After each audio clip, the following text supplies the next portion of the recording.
She's oily, soily, and old. Looks like the Quaker Oats guy. Smells from the body roll mold.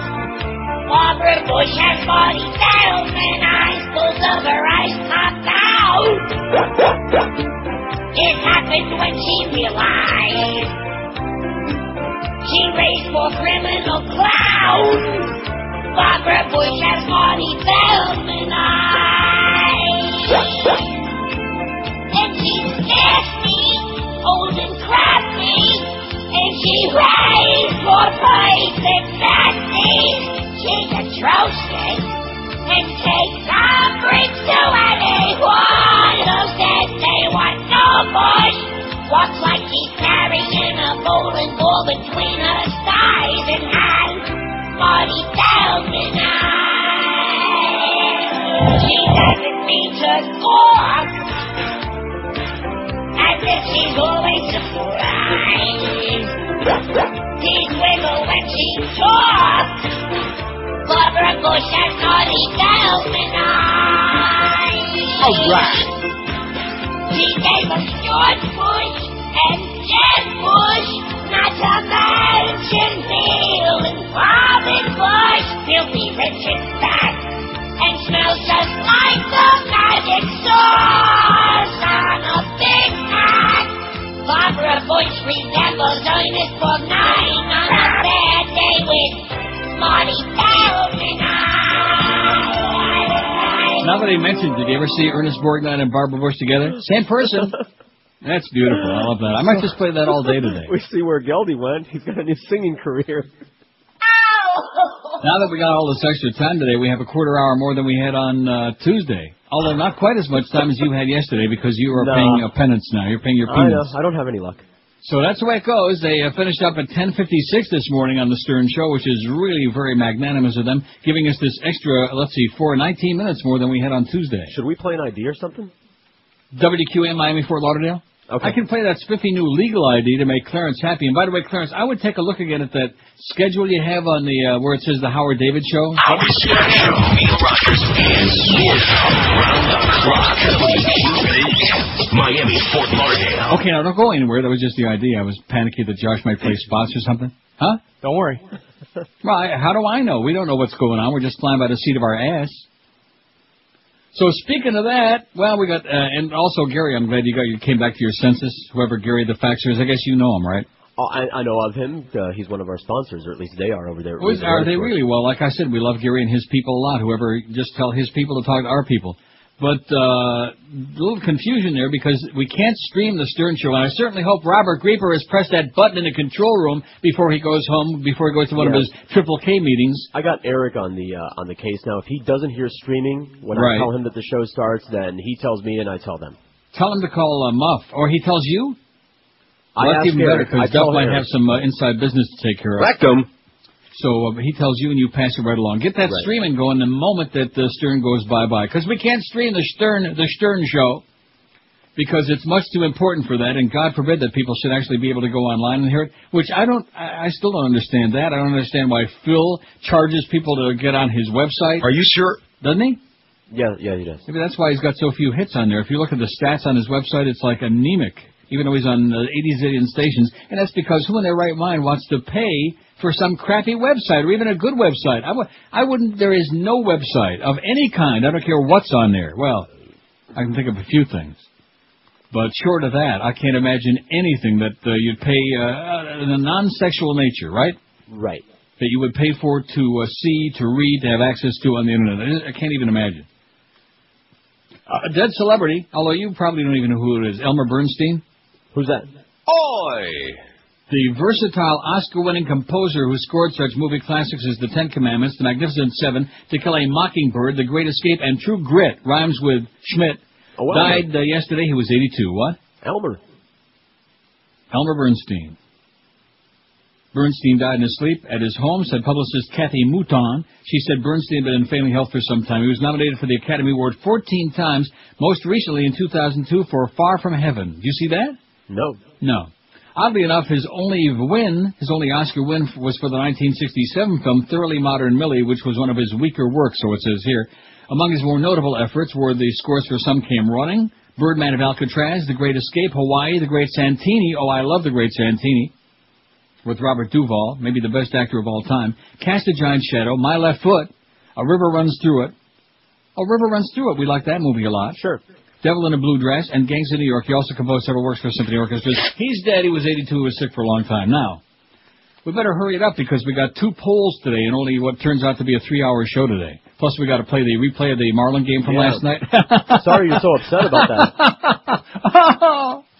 Like we were discussing before the show today, only somebody with some pompous blowhard with a big ego would think that any person in his right mind would be upset about working less and getting paid the same. I'm listening. And actually guaranteed the bonuses now for the rest of the contract. I mean, there's no question about that, because say what you will about the Stern Show, and we will say a lot today, but I mean, there's no question the ratings are going to be spectacular. Right. Even with all the choppiness and the bleeps and all the other, it doesn't make any difference. Anybody who listens through a 13-minute commercial break, they'll listen through 8 million dumps because they just got to get their fix, man. Right? Yeah, apparently. So here's George's poll from yesterday. I am proud to say I told George this is the truth. Nobody will believe this. Other than 60 Minutes, there's not one TV show on here that I watch, ever. Well, I believe it. Well, you're on it other than Monday Night Football if the Patriots are playing. Otherwise, I'll never watch it. What is the best current TV program today? Chappelle's Show, 151. I have no idea who that is. He's a funny man. Okay. Huh? He's a comedian. Well, I know that, but I mean, I just don't. If I walked in here right now, I'd say, who the hell are you? Rips 151, he wins hands down. The Simpsons, 117, because they are flaming. South Park, 109. The Daily Show, 99. 60 Minutes, 90. That's the only one I watch. And that's only if I happen to be home. Curb Your Enthusiasm, 89. The Shield, 89, which George says I would enjoy, but I can't get FX here. 24, 76. 76, 24. CSI 65. Now, is that CSI Miami? CSI the planet Uranus? Huh? CSI Miami didn't even make it on the poll for some reason. Well, good. Nip and Tuck 62. I read about that one. Yeah, it's got some things. Sounds disgusting and grotesque. Yeah, it is. Monday Night Football 61. Law and Order 60. 6 Feet Under 50. Show about Mom. The West Wing 45. Penn and Teller 44. Bullschmidt, that's the name of the show? Yes. Oh. American Chopper, aren't they good buddies with Alex Bennett, weren't they? I guess they were, yeah. I never listened to that show. American Chopper 41, The Family Guy 37, Ali G Show 35, what's that? Fake rapper interview show. I see. Sports Center 31, Star Trek Enterprise 27, Pardon the Interruption 27, The Howard Stern Show on E22, Rescue Me 20 with Aretha Franklin, Reno 9/11 18, Caliente 14, Forensic Files 14, Mad TV a dozen, Monster Garage 12, Extreme Elimination 11, oh, I've had that. Entourage 11, Blue Collar TV 6, Laura in America 4, oh, no speak English ahí. No. Free for All got a pair, and that's it. 1,551 votes on George's fine poll yesterday. We're going to do 2 polls today. Here's the first one. Now, this is kind of the poll you were doing the day that they came in because they pick on you because you're small potatoes and have a very weak contract. They don't dare mess with me. Just like I told Clarence this morning, F you, sweetheart, get lost. Who would you... And I'll say it again. I looked at that QAM website, and I'm a little bit disturbed. They did finally straighten out the schedule to some degree, but between 4 and 7 it says The Howard David Show. It is not The Howard David Show, okay? Make no mistake about it. You know what I mean? Absolutely. Good. It's the Hank Goldberg suspended and on vacation show with Howard David at filling in, hopefully temporarily. But anyway, here's our first poll question of the day. Oh, before we do that, the beaded curtain today, I better do the poll question. Because we'll only do this till about 12 what? About 30, man. 12:30, and then we'll do the other poll. Who would you most like to hear in Afternoon Drive between 4 and 7 in the p.m. on QAM? Here's your choices.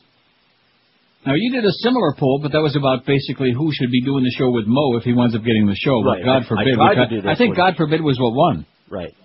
Hank Goldberg, since it is his show, if you catch my drift. Hey, stupid! Mo Howard Davided. Jeff the Florist. Steve Geldy-Geldstein. Rick and Suds, The Big, The Crow, or I wouldn't listen regardless. In other words, people who just have other places or things who just don't listen to the rest of the show, just wouldn't listen in the afternoon those hours, for whatever reason. Now, what is this fax you just sent? More fodder for the anti-religion shows. The lunacy has no end. In order to be saved, you must die a horrific death at a young age, and it says... Unbelievable. And then the Al Goldstein story. Well, I already know about the Al Goldstein story. We don't care about that. Too bad, Al. It's unfortunate. He's living in a homeless shelter part of the time. And he got married again for the 85th time. I don't know what that's all about. Well, now, is this something that we're supposed to, because you only sent me the first page anyway. No, it's just a thing. It ain't no big deal. Oh, okay. Well, the religious, see, that's one thing I'm going to tell you over and over again. The religious nuts, they're the dangerous ones, just like those lunatics in Iran. And now, now that Bush stirred up, didn't you talk about stirring a hornet's nest? I heard somebody say that. That was your expression. 8 million times I heard that, or at least... About 30, man. Stirring the hornet's nest, that's what we did with all them crazy laundry heads over there. And now the Iranians say, well, guess what? If you mess with our nuclear reactor, we're going to, have a preemptive strike against Israel. How do you like that if those damn Jew bastards try to do again what they did a few years ago? Right, and of course, they've got nukes, so it'll be lots of fun. Right, that's right. Man, oh man, talk about a lunatic. And the fact, look at this, Ohio... Kerry 52, Bush 42%, undecided 6%. But again, that's registered voters. If you look at the likely voters, Kerry's ahead in Ohio by 3%, which ain't enough. Which means they're going to have to import tons and tons of dark folks to Ohio on Election Day. We better get that vote out. I'm going to tell you that right now, including Josh Cordes. Did you make that call? No. Well, he still don't have his voter registration card. Right. Some guy he met on a street corner out there by Chuck Subcenter out there in Ives Dairy in 441 gave him a pamphlet, a brochure one day. So that was and now he thinks Mooney. Yeah, he probably thinks he's registered to vote, and all they're going to do is come and, and stare inside your windows at home. Yeah, they got my info. They're lurking. Jamie Presley is behind the beaded curtain today, speaking of lurking and jerking and working.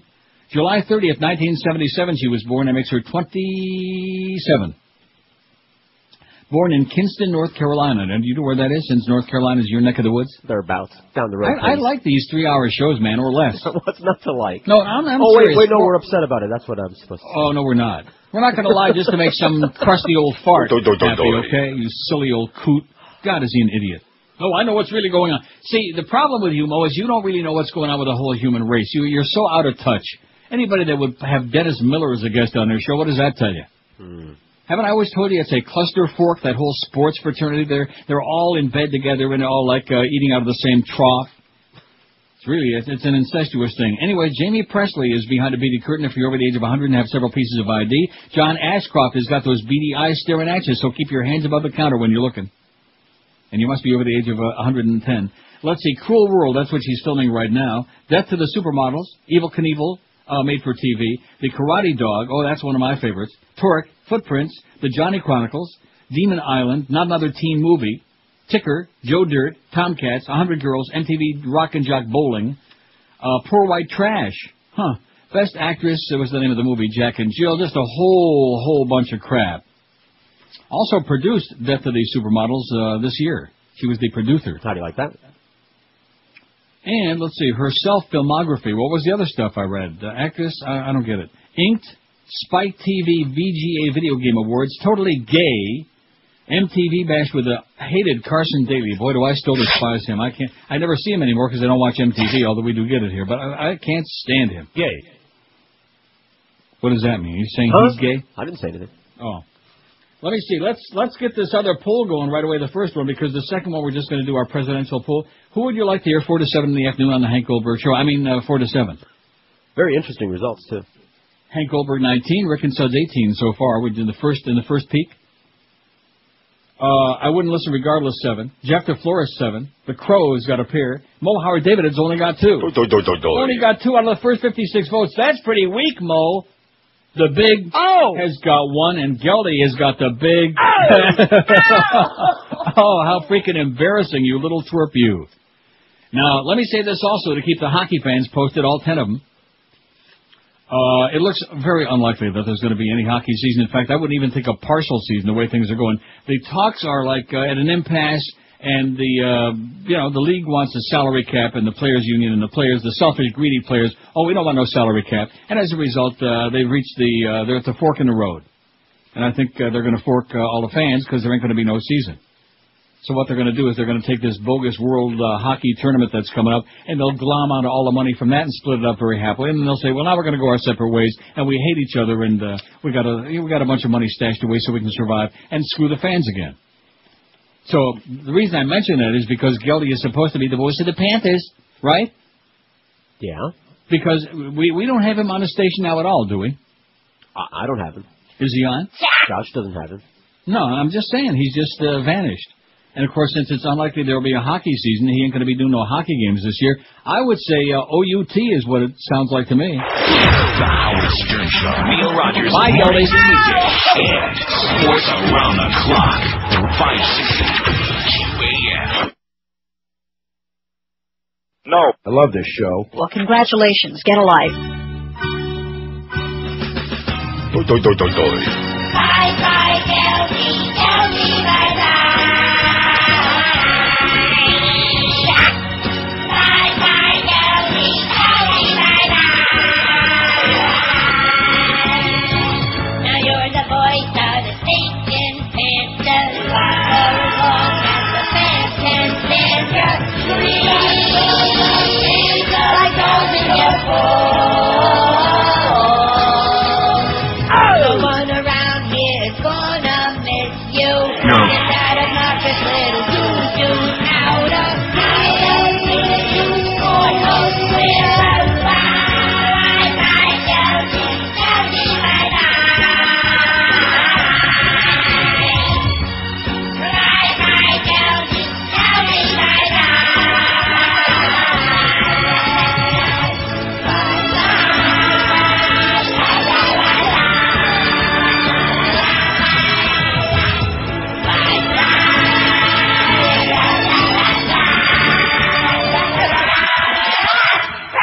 $11:18 at 560 WQM. Happy Thursday to you. Here's the schedule for the rest of the day as it appears on my schedule.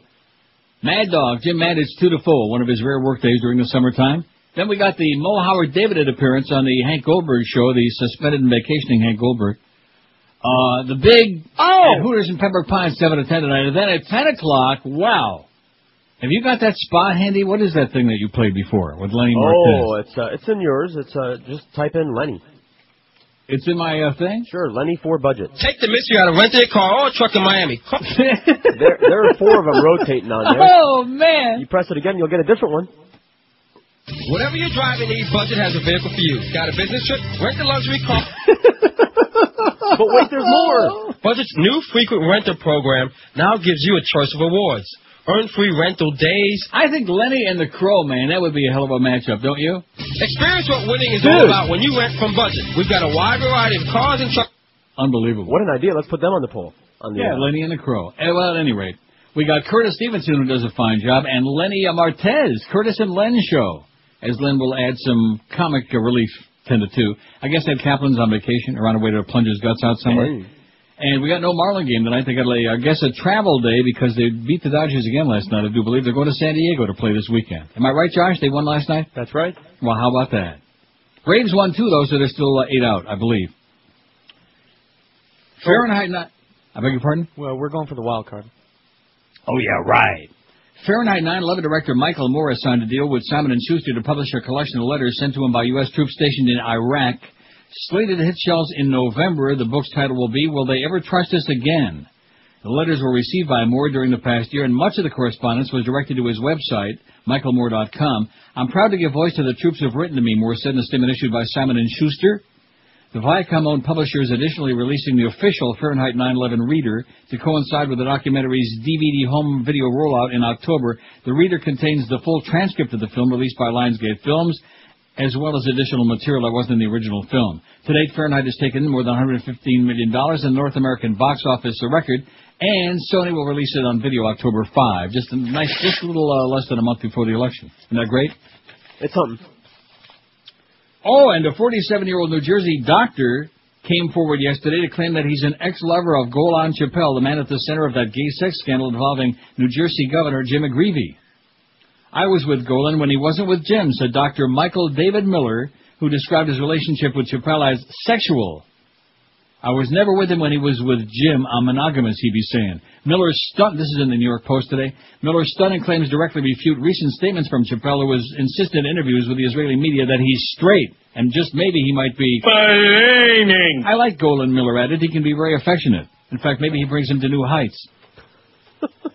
Chappelle has portrayed himself as a victim of McGreevy's repeated advances and has threatened to file a sexual harassment lawsuit. Miller's story could potentially aid McGreevy in court should any lawsuit be launched. Miller wouldn't discuss details of his supposed relationship with Chappelle, but he said he had spoken with a former McGreevy advisor last week and planned to go to Israel to visit him. Oi!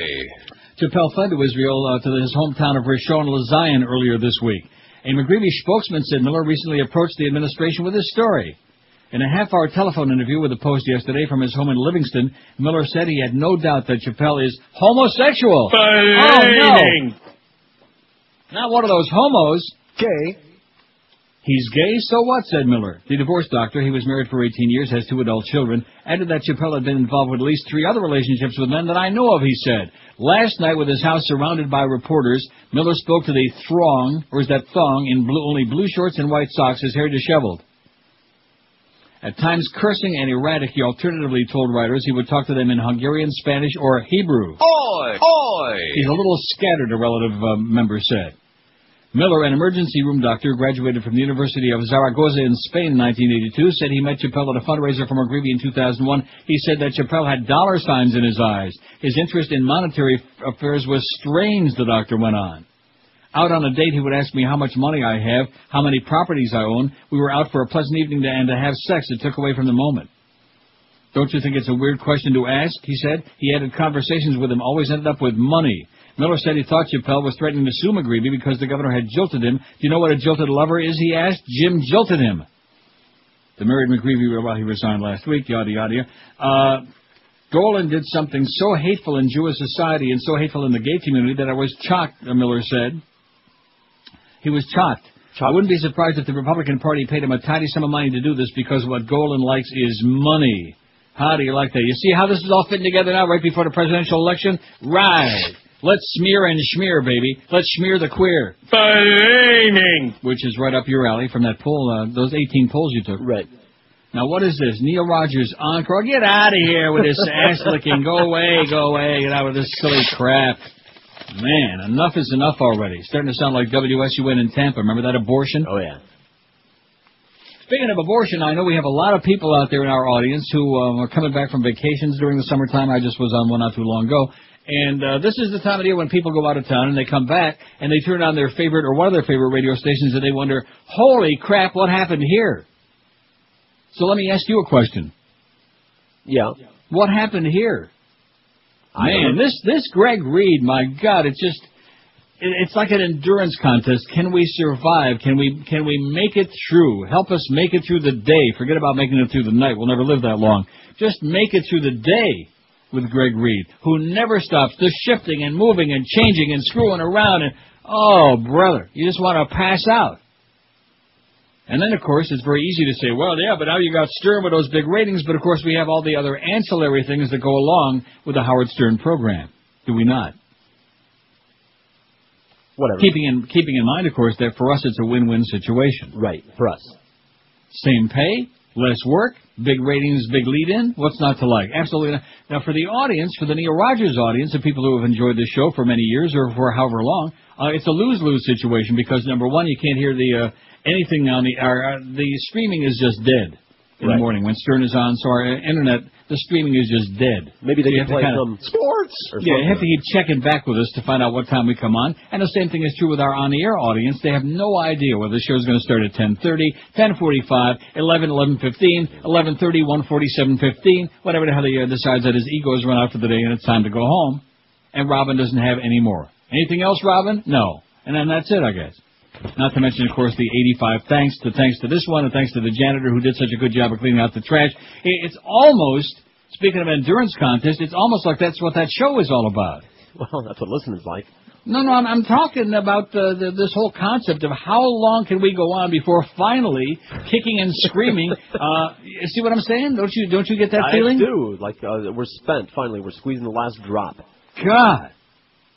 I mean, if you really listen to those last 20 or 30 minutes, you become exhausted. Like anything else? I mean, can we just keep... Oh, brother. Even John Holmes never stretched it that long. I don't think. And I'll let you find out. Okay. Go dig him up. Maybe Al Goldstein can. He's got nothing else going on these days. So he's got to find a friend somewhere. 26 after 11 at 560 WQAM. Let me tell you about Dry Concepts. I've been telling you about these great folks for over 20 years on this show, and I've used them in my homes for over 20 years. And I promise you, there's nobody better in the world at Dry Concepts at cleaning your carpeting, your area rugs, your upholstery, your expensive Oriental rugs. all of these things, because they dry clean your carpets. They suck out even the deep down dirt with their patented exclusive dry cleaning method. It leaves your carpets looking and smelling lemony fresh and brand new. They're dry in a couple of hours, so you really can clean today and entertain tonight. With over 20 years, like I said, of doing it right in South Florida, you can trust the folks at Dry Concepts always to do a superior job, and no scams, no rip-offs, none of that $5.95 per room crap. They give you a written guaranteed price up front before they start doing their sensational job. And when you call Dry Concepts, be sure to ask them to put you on their standby list, which will save you an extra 15% off their already unbeatable price. Call them toll-free. You'll be glad you did. Call 1-800-248-5071. Nobody anywhere does it like Dry Concepts. 1-800-248-5071, or check them on the web at dryconcepts.com. That's Dry Concepts, making carpets clean since 1979. You're listening to Neil Rogers exclusively on 560 QAM. Were you drudge packing? Yes. Hot Joe, Amish in the city. What's this thing called electricity? L.A., where it's hot and muggy. Ain't no place for a horse and buggy. They might go on a bender wearing big hats and funny suspenders. But back home it's a different world. No phone so you can't call girls. Come on and raise that barn. They can't swear, they can just say darn. Tune in. If you miss, it's a pity. These kids, they can't stay the same cause they're Amish in the city. Cause they're Amish in the city. No more eating only mutton. They can use zippers instead of buttons. First time seeing a computer, going for lunch at a place called Hooters. Cars honk, never heard street noise, and it's the first time they've ever seen a homeboy. But back home it's a different thing.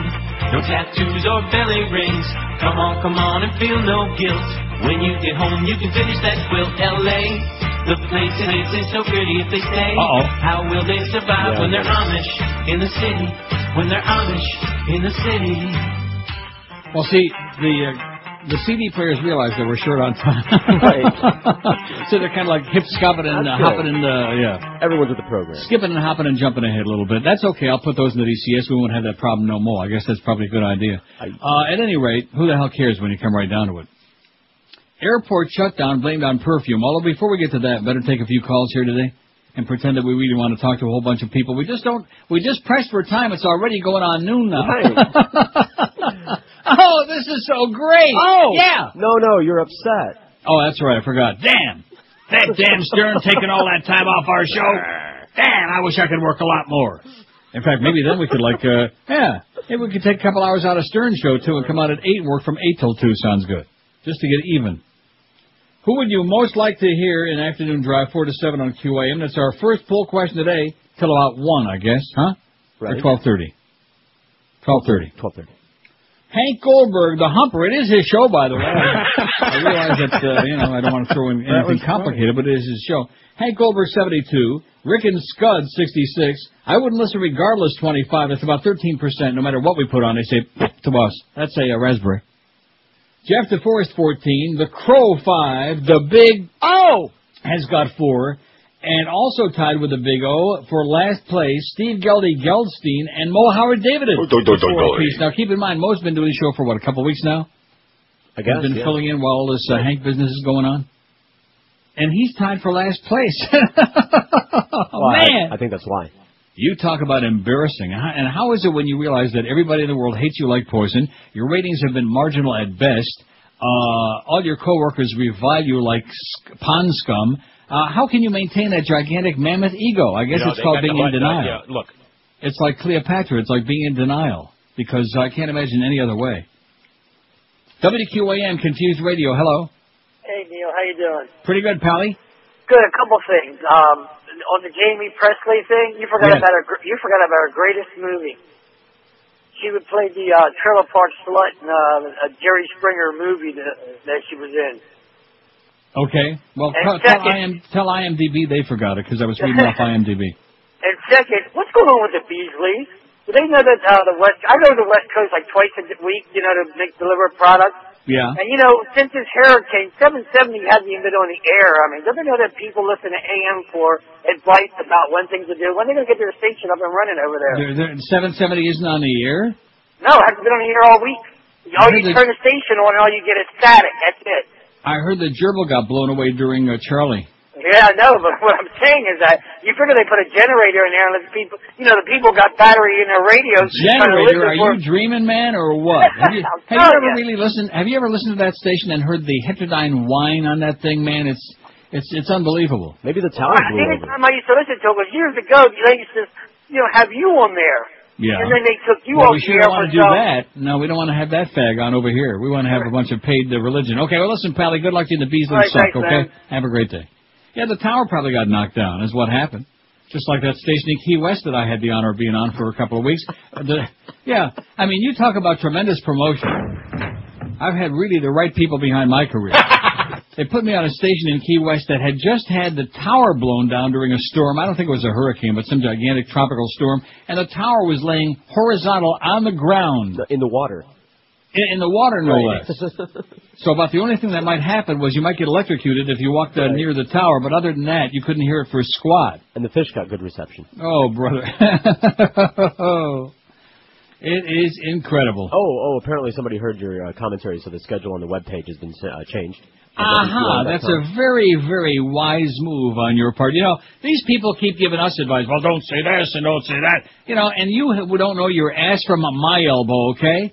It's not the Howard David show. It's the freaking Hank Goldberg show. And, of course, you people are all over the place. If you listen to the rejoins on there, it says Howard Stern in the morning, Neil in middays, Mad Dog, and the Hammer.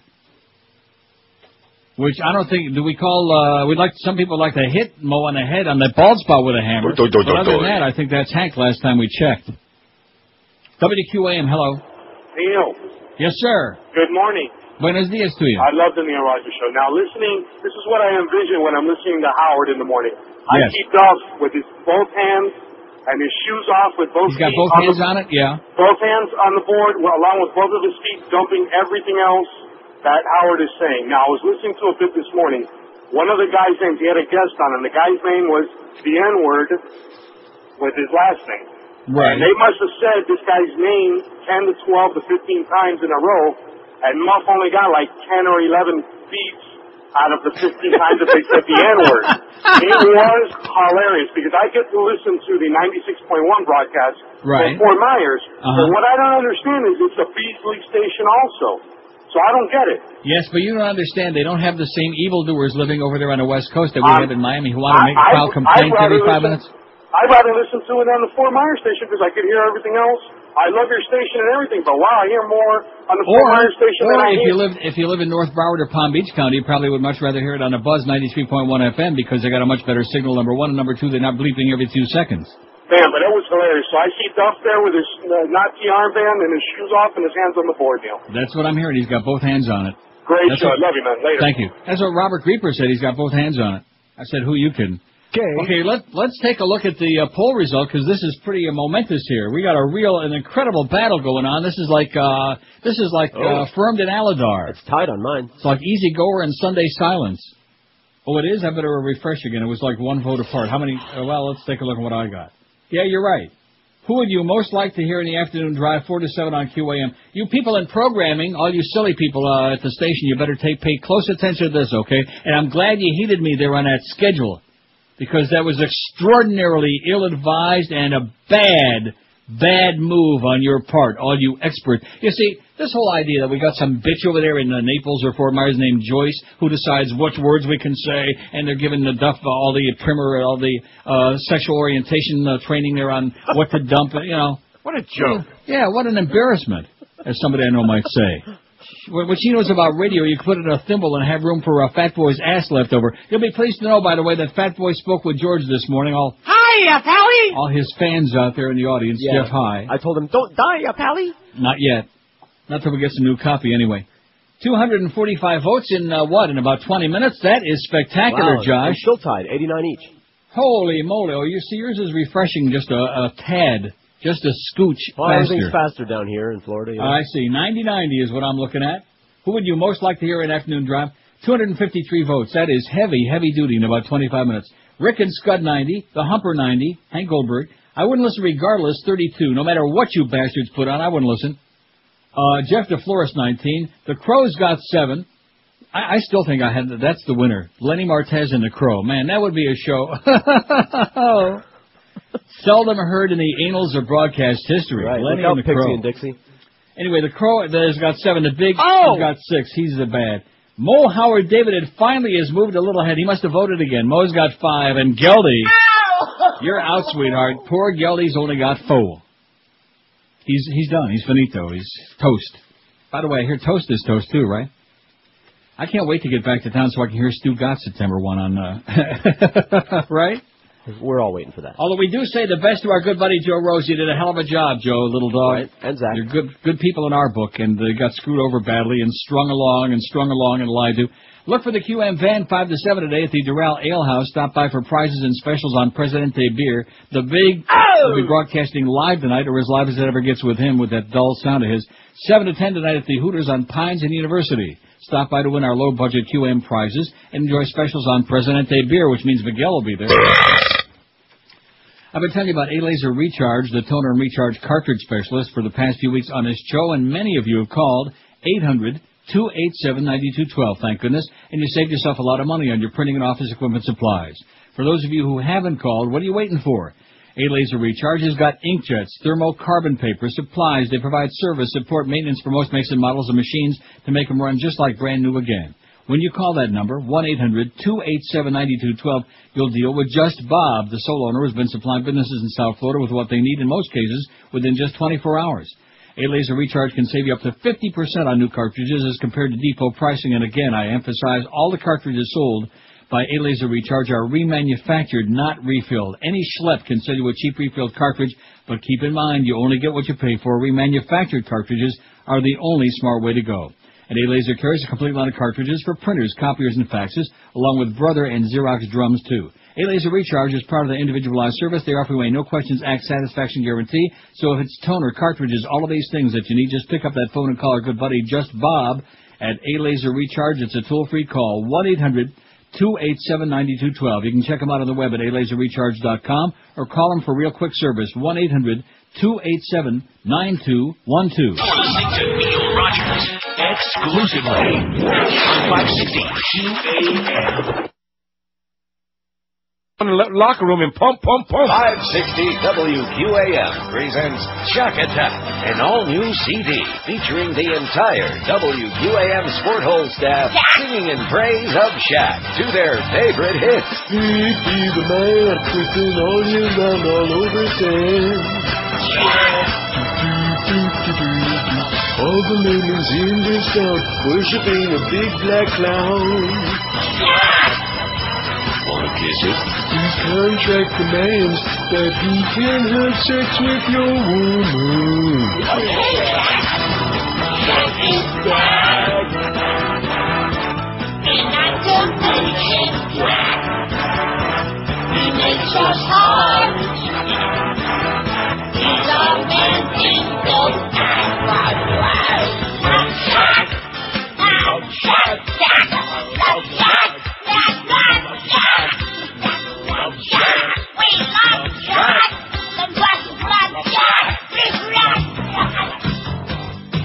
Well, he's a lumbering giant who's as dumb as a yak.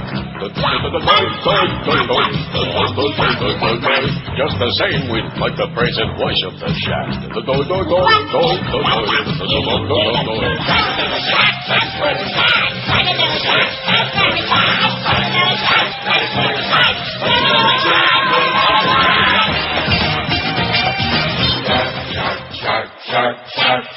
I'm a fag in love with Shaq. Horrible fag in love with Shaq. Horrible fag in love with Shaq. 13 till noon at 560 WQM. This email you just sent me, this fantastic photo at Burger King. This Thank you, is, Jeannie. huh? Thank you, Jeannie, the girl that sent it to me. Oh, it came from Jeannie? Yeah. Thanks again, Jeannie. It's a beautiful thing. Now, do we know where this is located, this particular Burger King? Because I think even Dwight Lauderdale will be delighted to eat there, because you know him. She says it's in the area of the Magic Kingdom around Orlando. Oh, it's in the central part of the state where the dumber-than-sawdust people live. It's a Burger King. There's the big sign outside of Burger King. It says breakfast, and the big red sign. Underneath on the marquee, it says, try our new anus steak burger. Rectum. All right. Right there. I forwarded it along to Eric, too. Burger King, we sure know our ass. Oh, yeah, that's got to be on our website today. That is a phenomenal thing. Now, getting back to the first poll, which we only have going till 12:30. Why do I feel rushed, you know? Gosh, just relax. Which is good. No, I don't want to relax. I want to, like, zip it ahead because it's already almost noon, George and Josh. That's right. Oh, man. What a scam. Don't tell anybody, though. Who would you most like to hear in the afternoon drive? 4 to 7 on WQAM. Now with all these changes and suspensions and firings and hirings and Howard Stern and Mo Howard David. So far, we got 314 votes. We're going to kick some serious ass on this poll. Hank Goldberg, 110. Rick and Suds, 108. It is a battle nose and nose, neck and neck, right to the wire. I wouldn't listen regardless. 44, that's up to 14%. That's probably the Schmidt people or whatever they are. What are they? Oh, that's right. They got that Ed, that nose picker on Air America. Ed Schultz. What's his name? Ed Schultz. Sounds like a Nazi to me. Jeff DeForest, 26. The Crow, 9. The Big has got only 6. And Mo Howard David is just keeping barely ahead, keeping a hair ahead of Geldy. Mo's got 6 and Geldy 5 as they duke it out with the Big O for last place. God, is that embarrassing or what? Almost as embarrassing as that as I punched it up the other day. Well, I think it was yesterday while I was sitting here punching up some stories. And there was somebody calling telling Mo that he heard him on Pharrell's show, I guess, on the Internet 3 weeks ago. Or maybe the caller was just talking about Pharrell, and Mo says, I was a guest on his show 3 weeks ago. And then he proceeds to stab his good buddy Pharrell in the back because the caller says, boy, I sure miss him. I enjoyed him better than Howard Stern. And Mo says, absolutely not. That's AAA ball, Pharrell. That's just AAA ball. Howard Stern is Major League. You know, he rips him an ass. And then turns around, and the other caller I heard was talking about the Dolphins season and how few games in fact, this was one of the Chronics who's promising that the Dolphins are going to win 10 games, are going to go 10-6 this season, and says he's going to give $2,000 to Mo's favorite charity if they don't win the 10 games. And Mo is saying, well, most experts are saying they'll be lucky to win 6 or 7. Now, this is the voice of the team, keep in mind, okay? Right. Now, granted, he's not making that prediction because that would even be more outrageous, but just the idea that he's talking about what a crap team it's going to be this year, which is right. But the voice of the team, of the Dolphins? WQAM, hello. Hey, George, how are you? Pretty good. How you doing? Not too bad. I've been out of town for the past couple of weeks. Boy, have you missed it, man. Did Hank get his... Neil? Yeah. Wow, how are you? I'm like Superman. I just changed from George to Neil just overnight. I just put on my glasses. That. No, so I've been out of town. I come back, and Mo Howard's on in the afternoon, and Right. Did Hank do something? Did Hank boo-boo again and get his butt thrown off the stage? Well, we can't talk about it on the air. All I know is that he reported a story about Jeffrey Lurie and his marriage or something. I don't know, and he says that there was a rumor that was true, and the station suspended him, and the Marlins got all bent out of shape, and that's as much as I can say. And so he's suspended for another one of those deals, and Mo is filling in. But now they're trying to make it seem like it's the Mo Howard David show, which it's not. Thank God. Right. That's what I was thinking. He certainly hasn't saying, hey, this is Mo Howard filling in for Hank.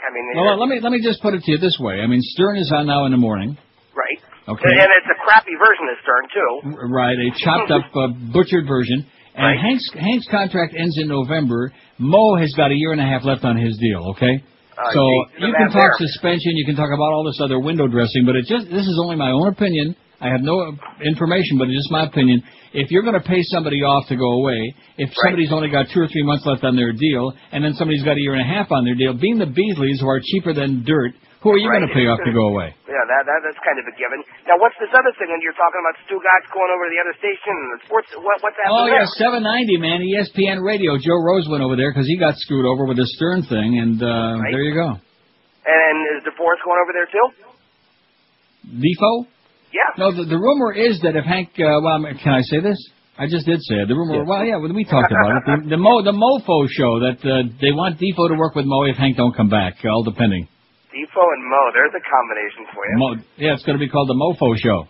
I kind of like that. That works for me. All right, thanks, Neil. Have a good one. Take care. What's there to say except... Let's see. Joe in South Miami says, if they must put on Howard, then here's my lineup. Howard Stern, 6 to 11. Neil God, 11 to 3. Oh, yeah. Now, that was bandied about for a moment or two, and of course there's no chance on that. Mad Dog's got the 2 to 4 hours, has sensational ratings in there. I'm not messing with him. In addition to which, at 2 o'clock, I'm done. I go home. I turn around and go home. About 5 feet. Long drive, huh?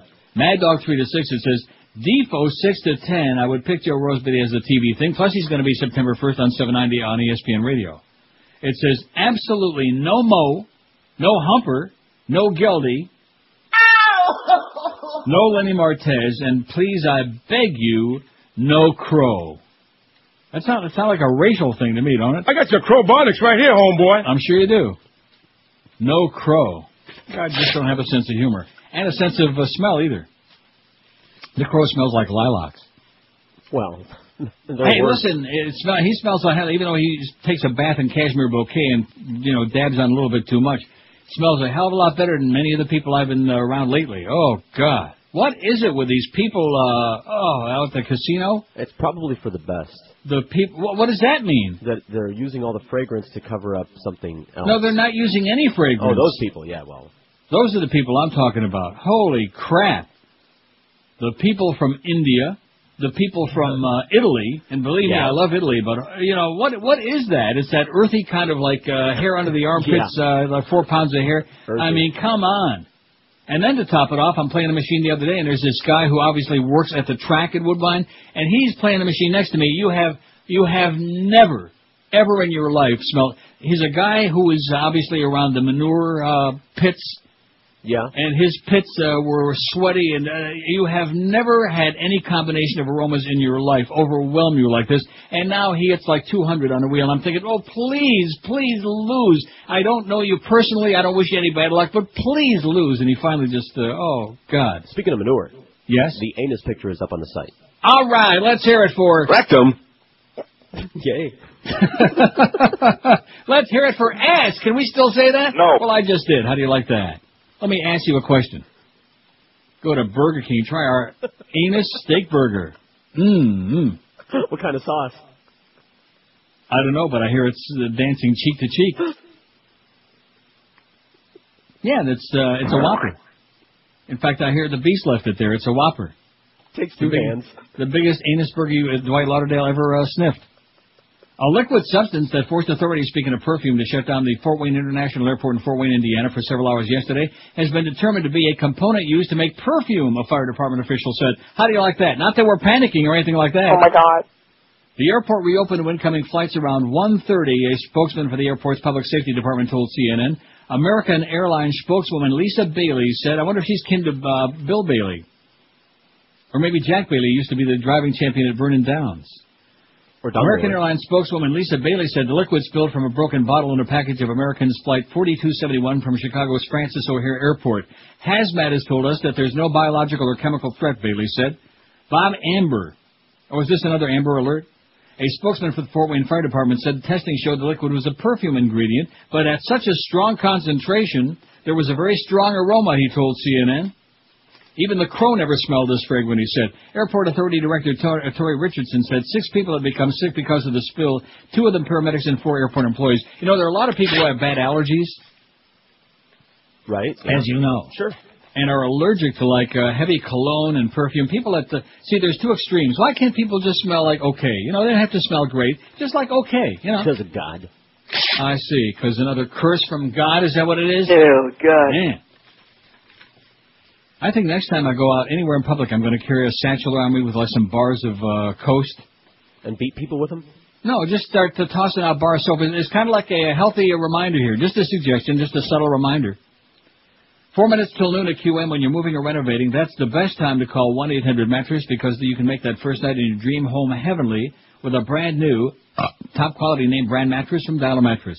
You pick the date and time for delivery to fit your move-in schedule, and Dial a Mattress, keep in mind, is on time 99.7% of the time. Nobody anywhere has got a better selection of queen and king-size mattress sets ready for immediate delivery than Dial a Mattress.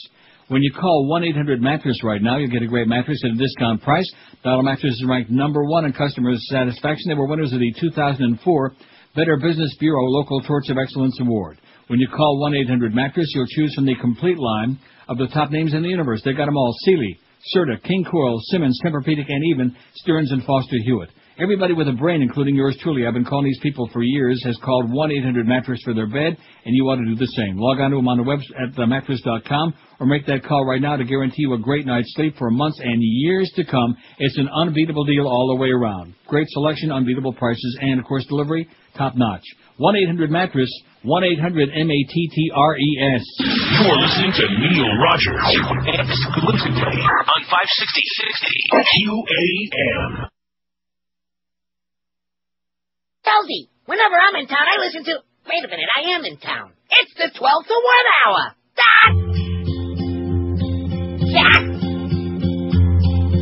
Recently,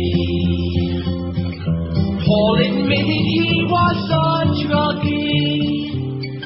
He tried heroin and LSD and rolled his joints big as a tree.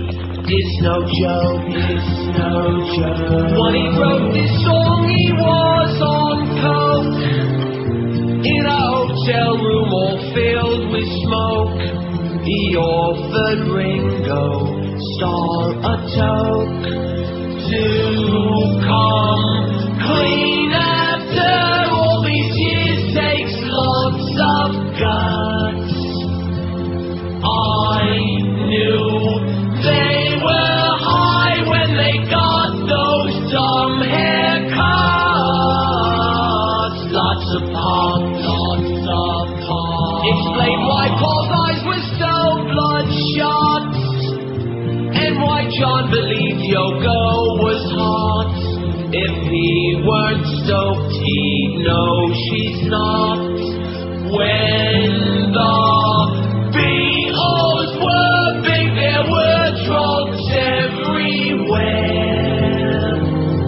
They got stoned with the Bee Gees and Sonny and Cher. So they were high as a kite for Sgt. Pepper. Absolutely. The 60s was just a total blur. I bet the Beach Boys would concur. I know I was high, and I bet you were. 12:03 already at 560 WQM. Is somebody moving that clock way ahead on us or what? Man, it feels like it. It is unbelievable. Don't forget, look for the QM van, 5 to 7 this afternoon at the Doral Ale House. Stop by for prices and specials on Presidente beer. The Big O will be broadcasting live tonight, 7 to 10 at the Hooters on Pines and University, doing his usual very monotone show. Stop by to win those really crappy, low-budget prizes from QM and enjoy specials on Presidente beer. This fax you just sent me from one of our chronic faxers about Mo and Geldy and Defo and Gurgley and this and Paulie Man. And, I have no line. That's what this guy's trying to say. Get serious, man. Get some kind of a semblance of a life. Look at that poll result, man. You see how many votes we got on there in like no time at all? 2, 3. Huh? 411. Who would you most like to hear an afternoon drive on QM 4 to 7? Rick and Suds and the Humper on mine are tied dead even 139. 139. Is that what you got? Yep.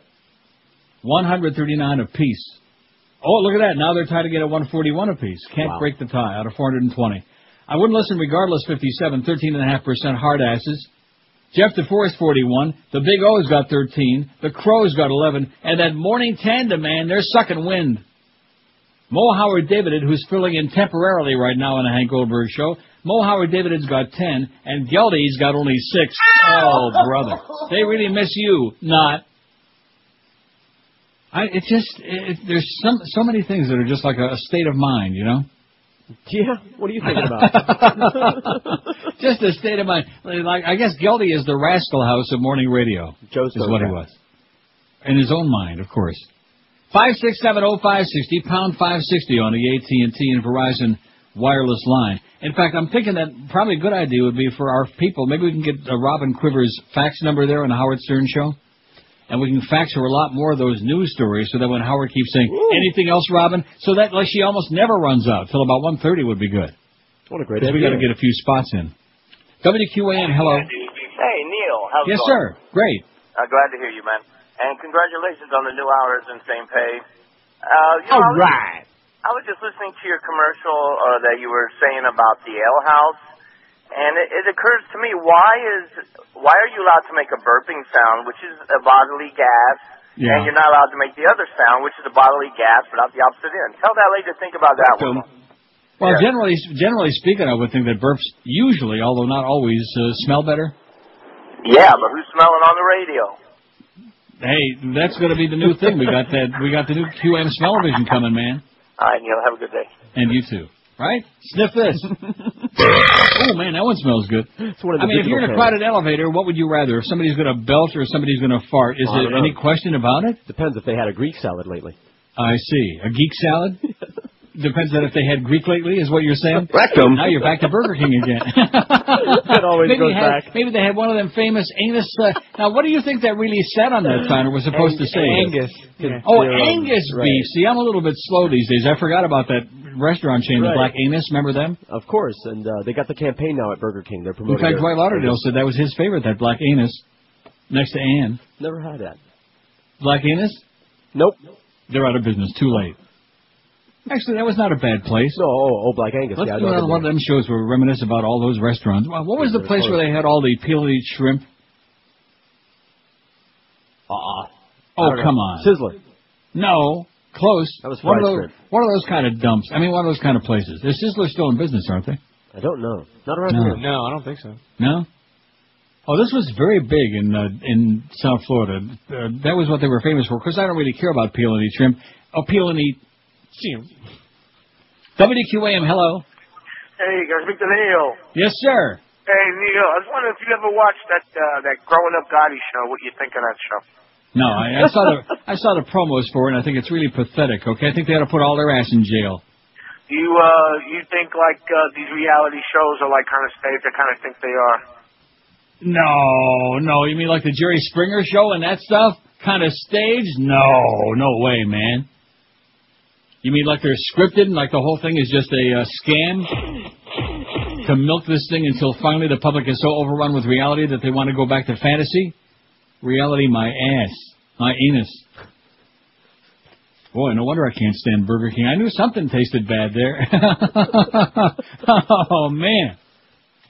As a matter of fact, last time I ate at Burger King, it tasted like crap. 567-0560. Pound 560 on the AT&T and Verizon. Oh, too bad Peter Clayton can't make a comeback just briefly. We take him through the drive-thru anyway. WQAM, hello. Neil, how you doing? Pretty good. I'd like to vote on the poll. You go ahead. Okay, I'd like to vote for Howard David. Yes. And also, partial birth abortion is bad. Bye. Okay, great, thanks. That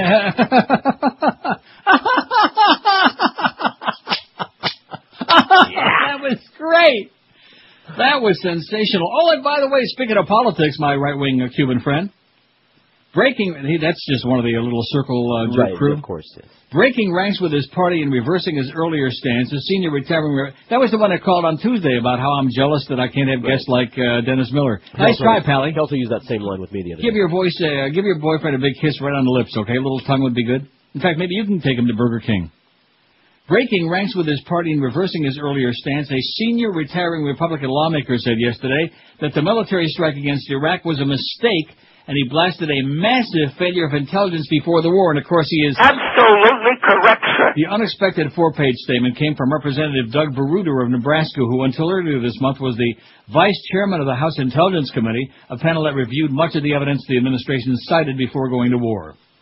I've reached the conclusion retrospectively now that the inadequate intelligence and faulty conclusions are being revealed that all things being considered, it was a mistake to launch that military action, especially without a broad and engaged international coalition, he wrote in a four-page letter to his constituents, a scathing denunciation. The cost in casualties is already large and growing, and the immediate and long-term financial costs are incredible, he said. Incredible. Baruder was especially critical of the pre-war intelligence, which described an arsenal of weapons of mass destruction in Iraq, but of course no such weapons have been found since the U.S.-led invasion, and that's because they don't exist. Baruder voted in support of an October 2002 resolution authorizing the use of force in Iraq, but said that the vote was based on what he had been told about the WMD threat from Iraq. Left unresolved for now is whether intelligence was intentionally misconstrued to justify military action, he said. How do you like that? Congressional Republicans were surprised and angry at Baruder's comments. You know what? Too freaking bad. How do you like that? Nah. Too bad. We finally found a couple of guys, including John McCain, who's pissed off and fired up at those Swift Boat Veterans for Lies, or whatever that deal is. Yeah. Swift Boat Veterans for Lies ought to apologize. And even the president, even the Bushmeister, your right-wing president, says, I'm not. He don't want to be involved. He won't renounce it. He won't reject it. He won't condemn it. And that, of course, is just like Kerry said today, because they're funded by a Texas millionaire who's a bushlicker. And the whole thing is just so he can hide behind the purse strings of these guys. They can go out there and do the dirty work. What a filthy, disgusting campaign coming from our draft-dodging president. You're listening to Neil Rogers on 560 QAM. My God, your breasts are beautiful.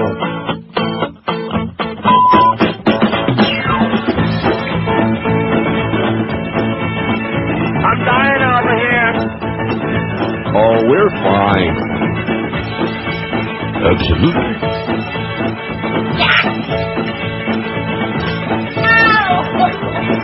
Do you like Bootula? Yeah, I like Bootula. Bootula, Bootula. I like Bootula. Really like Bootula. I like Bootula. Bootula, Bootula. I like Bootula. Down in the locker room, just three boys. Beating down the locker room with all that noise. Singing, do you like Bootula? I like Bootula. Bootula, Bootula. I like Bootula. Do you wear your chocolate? Yes, I wear my chocolate. Got to wear your chocolate. Gotta wear your chocolate. Chocolate, chocolate. Gotta wear your chocolate. Got to wear your chocolate. Gotta wear your chocolate. Down on the football field. You never can tell what a heel can feel, so you gotta wear your chocolate. Gotta wear your chocolate. Chocolate, chocolate. Gotta wear your chocolate. If I had a flag along, if I had a flag along, if I had a long flag along, flag along. If you like Bootula, tag along. Biggie, Bobby, Bootula. I like Bootula, Bootula, Bootula. I like Bootula. Big and round, they're all around. They're big and round, they're all around.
At 560 WQAM. Speaking of boobs a lot, don't forget on our website, on our prestigious NeilRogers.com website, under the today's beaded curtain picture of Jamie Presley.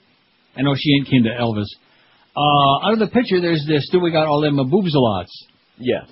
And don't forget to drag your mouse along it. Huh? Right. Drag your mouse along them boobies, and they do all kinds of amazing things. Okay. In addition to which, we have the picture. We didn't waste any time. Nice going, Eric. And by the way, the answer to your question about doing an internet show before the regular show is no chance. But anyway, the Booger King thing is up there. Boy, that place really blows. I would, as much as I despise McDonald's, unless I'm in Amsterdam because the food sucks so bad there, unless I'm there, I would not eat there. But I would eat at McDonald's 1,000 times before I'd go to Burger King. Wouldn't you? Yeah, well, I said that, yeah. No, seriously, it's just so bad. They don't. You can't complain about their food because they don't sell any. Is there anything they have that's good? I'll get back to you. Oh no, I take that back. They do have those crow sandwiches in the morning. Those breakfast. Right. You're right. Those are pretty good. Yes, they are. So I think after breakfast would be a good time for them to shut down and work out that anus that they're working on.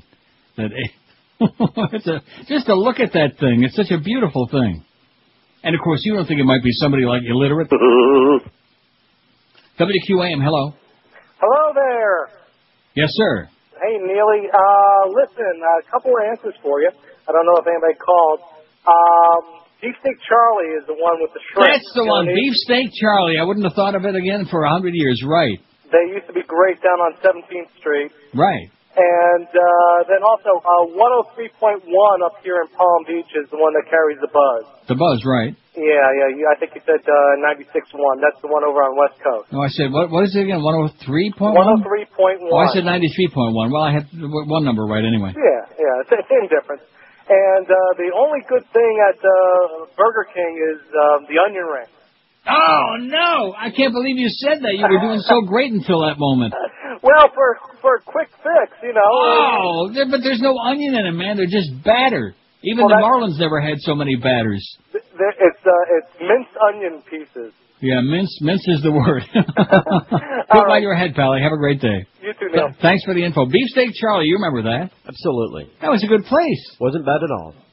You know, and then all these people say, oh, well, you're just an old fart living in the past. Even young farts like George, who wasn't that old. Of course, Josh, you probably don't remember Beefsteak Charlie, do you? Nah. Never heard of it?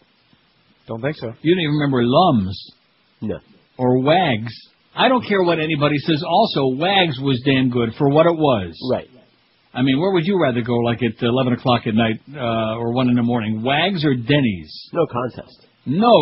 Or IHOP. Oh, man. Have you ever noticed driving around, no matter where you are in America, you drive around and you see all of these very familiar-looking buildings that used to be an International House of Flakes. You know what I mean? That design they had. Sure. And now almost all of them, thank goodness, are something else. The only thing I can really remember about International House of Cakes, which unfortunately was a sponsor once upon a time, and I did lie a lot. I'm sorry. But, all those different kinds of syrups, that's it. Blueberry syrup and blackberry and boysenberry and poisonberry and they were every all kind of... Huh? They were all weak anyway. Whatever. Yeah, they sucked, but I mean, they had like 85,000 different kinds of syrup to smear all over whatever you got. 56705. I'm not getting all my stuff in here today because it's already almost 12:30.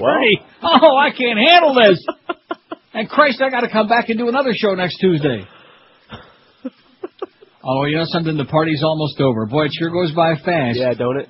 Goes by fast for me, this July and August deal every summer. Man. Because next week is the last week of the 2 weeks, and then we go back to that regular schedule where they're going to have to put up with me every day, Monday through Friday, briefly after we finish with the Howard Stern marathon. A church, you'll love this story from Milwaukee. A church elder was sentenced to 2.5 years in prison Tuesday for abusing an 8-year-old autistic. 2.5 years is all he got for abusing an 8-year-old autistic boy who died what prosecutors called an exorcism at a storefront church. How do you like that? Yes, I'm looking for it. Trust me. The power of Christ compels you. Well, now that we got these new IDs and all the Qs and everything, I've got to mind my P's and Q's. Prosecutors say Ray Hemphill lay on Terrence Cottrell's chest for at least an hour. Oh, that's what Duff was doing to Robert Griefer this morning, is what I heard. Duff, get off this instant. That's the rumor going around the building. Well, he's under a lot of pressure, you know, with all them dumps. He lay on his chest for at least an hour while trying to release demons from him before the boy died, August 22nd, 2003. That's not funny. It was your unreasonable and reckless conduct that caused this child to die, Milwaukee County Circuit Judge Gene D'Amato told Hemphill. Last month, the jury found Hemphill, 46, guilty of physical abuse of a child, recklessly causing great bodily harm. Hemphill's attorney had argued his client was trying to help the boy and that Cottrell died after an overdose of medication. The medical examiner ruled the boy died of suffocation. Terrence died at the Faith Temple Church in Apostolic Faith of the Apostolic Faith in Milwaukee, where Hemphill was a church elder and where the boy and his mother were members. The judge also sentenced Hemphill to 7.5 years of extended supervision, ordered him to pay about $1,200 in restitution, and will not allow him to appear in that new Exorcist movie coming out this fall. You do realize that the prequel is coming? Yes. Why do we do why do they do that? Money. The prequel, the sequel. I mean, the sequels were so bad; it's just an abomination, man. Even Father Merrin is rotting in hell because of that. There were two of them, and they were the one with Richard Burton. That was the all-time worst. That was just grotesque. But now we got The Exorcist, the prequel. Maybe it might be pretty good. It'll turn your head around, is what I'm hearing. I doubt it. Is Linda Blair going to be in it? No. She's not? No. Well, how do we know that? Reagan wouldn't have been born yet. When is that coming out? Prequel. I don't know. I bet you we find out a lot about them evildoers. Wasn't that supposed to be in Iran, the first scene? Yes, Persia. Which is well, like I said, yeah. Iran, Iraq. 26. Well, let's just go kill them all, okay? Let's kill everybody before they get us. You know, they want us, we're going to go get them. 26 past noon at 5:60. It's 12:30 already. We got to get out of here. Almost. Oh, and the audience is saying, "Damn you! What are you laughing about? You're well, it's just one of those things." You know, in fact, now if you figure out the hourly, George and Josh just moved up almost to minimum wage. So what's wrong with that? Yeah. When you're moving or renovating, that's the best time to make this easy call to Dial a Mattress at 1-800-MATTRESS, and you can make that very first night in your dream house heavenly with a brand new top-quality name brand mattress from our friends at Dial a Mattress. I've been using their stuff for years. Pick the date and time for delivery to fit your move-in schedule, any 2-hour window that's convenient for you, and Dial a Mattress will be there on time 99.7% of the time. And nobody's got a better selection of queen and king-size mattress sets ready for immediate delivery than Dial a Mattress. When you make that call right now, you get a great mattress at an unbeatable discount price. You won't have to schlep all over town. And don't forget, Dial a Mattress is ranked #1 in the world in customer satisfaction. They were winners of the 2004 Better Business Bureau Local Torch of Excellence Award. When you call 1-800-MATTRESS, you'll choose from the complete line of the top names known to man: Sealy, Serta, King Coil, Simmons, Tempur-Pedic, and Stearns & Bananas Foster. Everybody around QAM, including, like I said, yours truly is called, and George, and Miguel, and just about anybody with a brain, has called 1-800-MATTRESS for their beds. You ought to be doing the same, because it saves a lot of schlepping around town, save you a ton of money, and you can't beat their deal all the way around. Log on to their website, mattress.com, or make that easy call right now and guarantee yourself a great night's sleep for years to come. 1-800-MATTRESS, 1-800-MATTRESS. You're listening to Neil Rogers, exclusively QAM. This is the most disgusting program. I urge everyone to complain to this station. Me, Mr. Novak, he is a smart, cranky old fox and a star traitor. He reveals the secret names of agents in the CIA, giving our top secrets away. Throw him in the can. Throw him in the can. Meet Patsy and Coco. She's a slut whore and a pundit nut. Tell her Hitler's in your breeze, and she will drop down on her knees. A straitjacket is what she needs. Throw them both in a can. Throw them both in a can.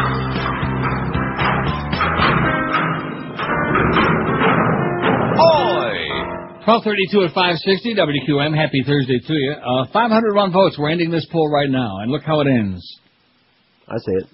Who would you most like to hear in Afternoon Drive, 4 to 7 in the PM on WQAM? Hank Goldberg. Oh, and I should point out to you, I just checked the QM schedule again, and between 4 and 7 it says the Hank Goldberg Show. All right. How do you like that? Now they are absolutely correct, sir. Hank 165, Rick and Suds 163. I wouldn't listen regardless, 70, 14%. Jeff DeFlores 50. I wonder how many of those were voting from the Mikasukis. The Crows got 16. The Big O has got 16. And Suckin' Wind in last and next to last place, that morning team, or at least that former morning team. Two guys that just despise each other like poison. Mo Howard David's got 13, and Steve Gelstein's only got 8. Oh, brother. Pretty weak. Lame. Here's the poll for the rest of the show and through the day. Presidential poll. When's the last time we did this? Quite a while ago, right? About a month or so. And I hate to break the news to you, but it's already August number 19, which means the election is it's a couple of months away, right? Right. September, October, just 2.5 months.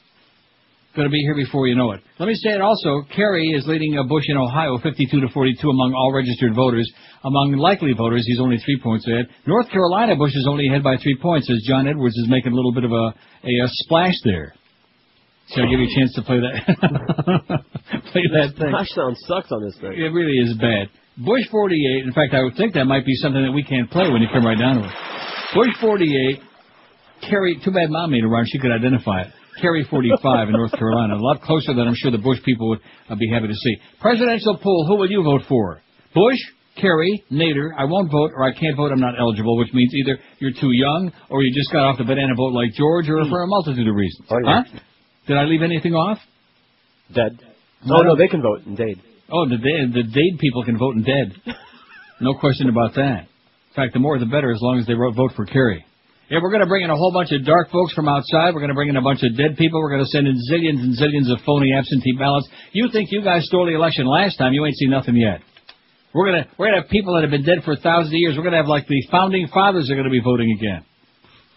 Newly obtained military records of one of Senator John Kerry's most vocal critics, who has accused the Democratic presidential candidate of lying about his wartime record to win medals, contradict his own version of events. How do you like that? What a surprise, huh? What a bunch of lying. What a sack of crap, man. Talk about desperate. Desperate. In newspaper interviews and a best-selling book, Larry Thurlow, who commanded the Navy's Swift boat alongside Kerry in Vietnam, has strongly disputed Kerry's claim that the Massachusetts Democrats' boat came under fire during a mission in Viet Cong-controlled territory on March 13, 1969.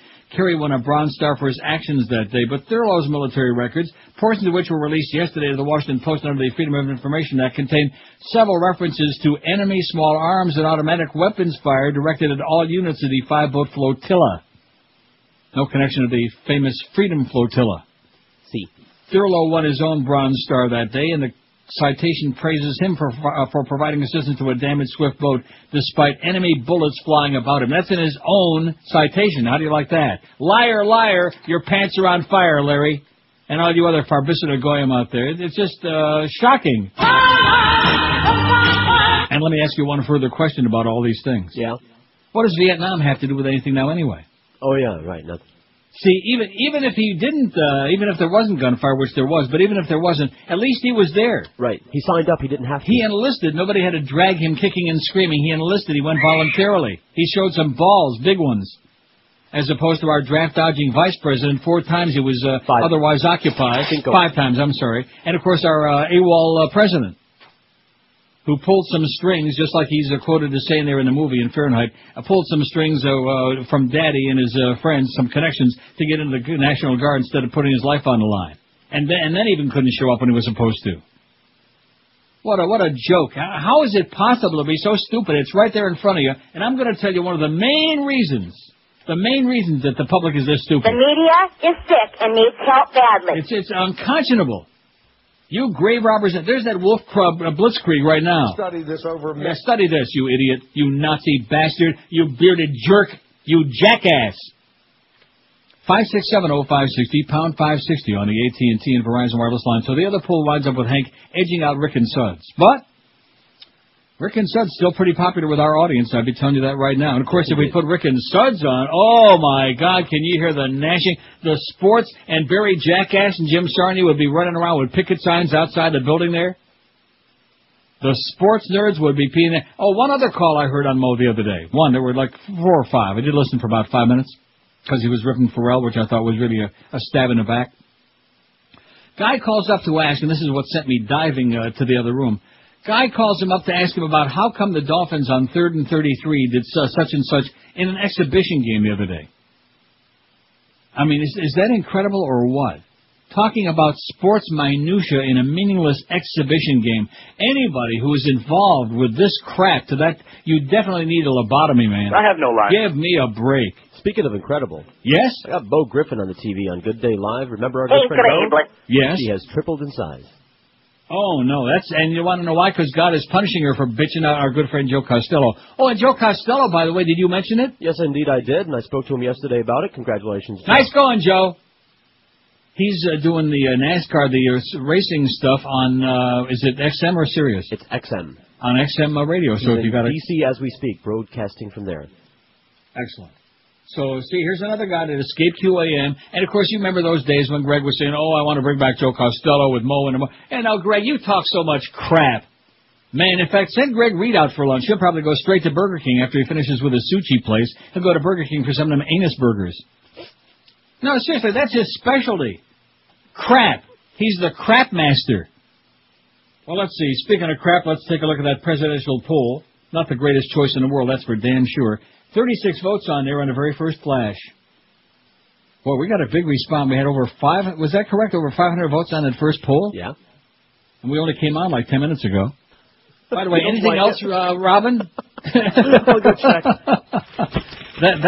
That seriously, I find, and you didn't. I'm sure you. Well, no, you did hear because you said you were in the car. You were taking Sabrina to the airport. On my part, right? And the show on Tuesday. I don't know about Monday because I didn't hear it. But the show on Tuesday was so unbelievable because we kept having them satellite problems. Which, by the way, the good news is the ABC people sent us a whole bunch of new stuff, and the satellite is. Just a couple of dropouts, I guess, this morning. I'm told. Right. But between the bleeps and then the dropouts and Tommy's heavy metal music that kept coming on over, it was... I'm surprised we don't have 85,000 Right to Life protesters marching outside our building because it was the biggest abortion known to mankind. It was unbelievable. Anything else? Presidential poll, if the election were right now, who'd you vote for? 38 votes, Kerry 31, Bush 4, I can't vote, not eligible 1, I won't vote 1, and Nader 1. You people out there, and I know there's a hell of a lot more than 1, you people are going to vote for Nader again. I'm telling you right now, if you go to bed with a conscience after you cast that vote, man, it's got to be a miracle. You've got to be some kind of a moron. Look yourself in the mirror and say, why am I going to throw away my vote on some stodgy old fart? The Howard Stern Show. Neil Rogers, mornings and midday. Rock solid sports around the clock. 560 QAM. It happens every 10,000 years. Time's up. Legalize gay marriage, gay-themed TV shows, even gay TV networks. It's the end of the world. If you're a homophobe or a Republican, it's coming to a theater and possibly a family near you. Gay After Tomorrow. There's a tidal wave of homosexuals coming at me right now. There's woman rights, queer eyes, the L word. Oh my God! It's the entire lineup of drama! The legalization of gay marriage is sweeping across the planet. Continent after continent, nation after nation, state after state. Well, just one state so far, but that's just the beginning. They're everywhere! My job! The government! Oh my God! I can't believe it! They're even in Pier 1 commercials! It started years ago with Ellen DeGeneres. Now it's a homophobic event of global proportions. It's the epic saga of one man's desperate struggle to prevent the whole world from becoming gay or tolerating anyone who is. George W. Bush stars in the biggest blockbuster of the summer, Gay After Tomorrow. Be there when it comes out in theaters this summer. Co-starring the former governor of New Jersey, I believe. How come so many Arabs smell so bad? 14 till 1. 14 till 1? Yeah. Oh, no. Come on. Somebody's dealing with my clock. With your what? Clock. Oh. That's what Duff said. Rectum. Now, let's take a look at this new poll. This one is going to take some time. It'll be on there, like, the rest of the day overnight, so they're not in any big hurry on this one. The other one, they had a deadline till 12:30, and they wanted to get their licks in, okay? So we had over 500 votes on that. Shocking. Presidential poll, which, of course, is much less important than who's going to be on in the afternoon on QAM. John Kerry, out of 94 votes, 76, 80.8%. The Bushmeister, 11 fools out there who never met a Nazi that they didn't love. Bush has got 11, that's 11.7%. I won't vote 3. Nader 3, and I can't vote not eligible, George. Right? Right. That's your vote. I knew that was you because we only got 1. George would love to vote several times, many times. My dead brother's going to vote. I got his dead brother's going to vote 20 or 30 times. My mother's going to be voting many times. Make no mistake about it. 5670560, pound 560 on the AT&T and Verizon wireless line. Look at that phone, baby. These people are full of it, aren't they? WQAM, hello. Yeah, I just wanted to say that the presidential election, I'm not going to vote for John Kerry or Bush, but I'm going to vote for Dominic DiNapoli. What do you think of that? Yeah, the Napoli boys. You know what he was really trying to say? No. Get the honey, Junior. Don't you remember the DiNapoli boys? Oh, see, I didn't know their last name. Yeah. Fatso. Probably most of our audience didn't see Fatso. I bet you Josh didn't see Fatso. No. Good movie. You might like it. You think he'd like it? He might. Well, you're not a fat person, although you work around a hell of a lot of fat people. I think you'd like it. Dom DeLuise, Anne Bancroft. She wrote it. She produced it. She directed it. She's great. In fact, one of the great lines in the whole movie was when she said, "You ate the Oni!" 5670560 pound 560, and everything else too. Yeah.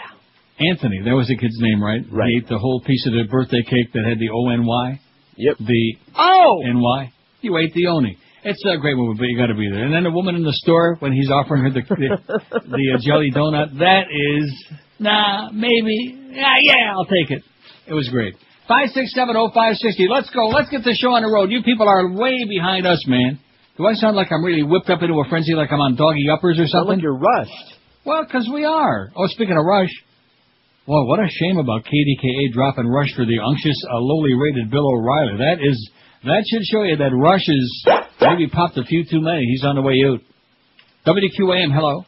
Hey, Neil. I can hear it now. The Rush and Geldy Show. Yes, sir. The Rush and Geldy Show, great. Hey, congratulations. Thank you. Congratulations, Dave Strader, for getting into one of the better organizations in sports. You heard about that, I'm sure. No, I did not. I don't like Dave Strader. Well, he's your new, he's picking up for Jeff Rimmer, who was announced yesterday. Oh, Dave Strader with that talks through his teeth. I can't stand him. Well, we went from Rimmer to him, so I guess... Well, first of all, there ain't going to be any season anyway, so I wouldn't be worrying about it anytime real soon. That's true. I guess he had no other choice, seeing that ESPN is cutting their games back in half, so he was the third guy with ESPN, so I guess... I'm not a big fan of his. He was the Red Wings announcer before he went to ESPN. Right. Well, I just want to give you that bit of news. And Greg still hates you. Okay, thanks. And the feeling is, I wouldn't say I hate him. I just I'm embarrassed. I'm humiliated and degraded for him. He's just such a, such an oozing piece of vermin. 5670560, pound 560. Here's line 9, WQAM. Hello. Yeah, what's up? Yes, sir. Oh, never mind. I'll show. Okay. Those are always my favorite. WQAM, hello. 5670560. Hello. Yes, sir. Yeah, I just wanted to make a comment. Go right ahead. Am I on? It sounds just like you. What's that? I said it sounds just like you. I'm to say, your sidekick. Right. Sidekick? Yeah, the sidekick on the show. Yeah. He does a really good job when you're not there. Right, he's great. Yeah. That's all. Okay, thanks. Thank you. You do a really good job, my sidekick, when I'm not there. I don't know if he has a name or not, but you do a really good job when I'm not here. He kind of scared me. What do you mean by that? I don't know. He sounded really, not usual. But maybe he's interested in you. Maybe he'd like to get to know you a little bit better. 5670560, pound 560 on the AT&T Verizon Wireless line. It's almost 1 o'clock. Oh man. Wow. Holy moly, Rat Man. The seat ain't even warm.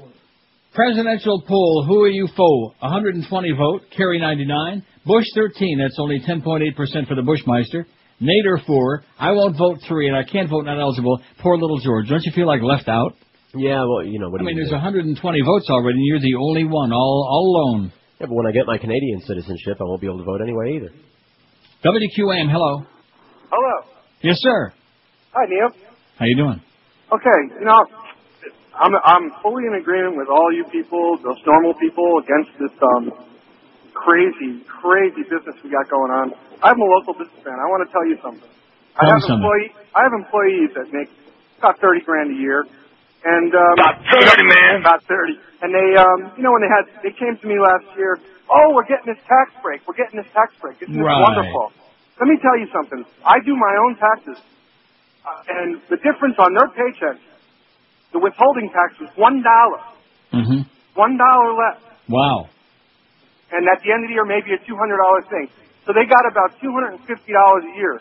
These people that are struggling at $30,000 a year. And I read somewhere where if you made $1 million a year, your tax break was $750-something thousand. Totally disgusting. Wait a minute. If you made $1 million, your tax break was $750,000? Yes. No. So 75,000. I'm sorry. 75,000. 75. That's right. I'm getting excited. I'm going to start getting excited too. I mean, this is a sham. And another thing I don't know if you know anything about business, but there's a deduction that you can take right off the top of your taxes as a business owner. Right. It's called the Section 179. And 2 years ago it was $14,000, I think. The year before this it was $24,000, and this year for last year's tax it went up to $200,000. That's basically soft, easy money. That's money that you can buy whatever you want with and take it without having to depreciate the value of that item. In other words, it's free money for the rich. Right. It's disgusting. Well, unless you're rich or a fundamentalist right-wing religious nut, why in the world would anybody vote for these Nazis? That's my question. I don't know, but I'm doing okay. I'm comfortable, but I just hate to see the younger people and those people who are making less money get squashed like this. Amen. And, oh God! And the people are voting for him, the ones that are getting squashed. Scary. That's the scariest part. Well, maybe they're masochists. Maybe they like the punishment. Good luck to you, Pally. I'll see you at the poll. Thank you. All right. Bye-bye. See you at the big poll. We'd see George at the poll, but he can't vote because he's an illegal alien. 5670560. Maybe we can bring Alien back to vote. Sounds good. And Sister Jean, the dancing machine. Did she die or did I dream that? No, she didn't die. Did she? I don't know. Something Sister happened. Jean. Yeah, there was something. I think maybe she died. Huh? I can't believe that you don't know whether she died or not. She died? Well, that's what I'm thinking. Josh is Googling her right now. Google up old Sister Jean. What was her last name? Jean, the Queen? Jean McLaughlin. O'Loughlin. Jean O'Loughlin? Sounds awfully Irish to me. You know what they say about the Irish. WQAM, hello. Hey, Neil, how are you doing, sir? Pretty good, great. All right, did you know that in the morning menu at Burger You're chronic, man. You're too chronic. I don't want to talk to you. I don't. I can't handle his voice. He's just annoying. It's one thing to be chronic, but it's another thing to be chronic with an annoying voice. You're just, man, you need to get a voice transplant. Get somebody to give you a new box. Because he must have laryngitis. Don't you agree? I mean, you don't have to agree, but I find him unacceptable. I'm not playing that game anymore, okay? If you want to get yourself a room at the Holiday Inn, rent like a little, one of those conference rooms, get about 15 of your best friends and enemies and pick up some strangers on the street corner, put them in there, and you can do a show for them. I'm not interested in chronics, okay? Whether it's Juan from Little Havana, whether it's that laughing idiot, that hyena that calls you all the time. See, and let me straighten it out once and for all, okay, Gilbert? It isn't George that don't want you on his show. It's me.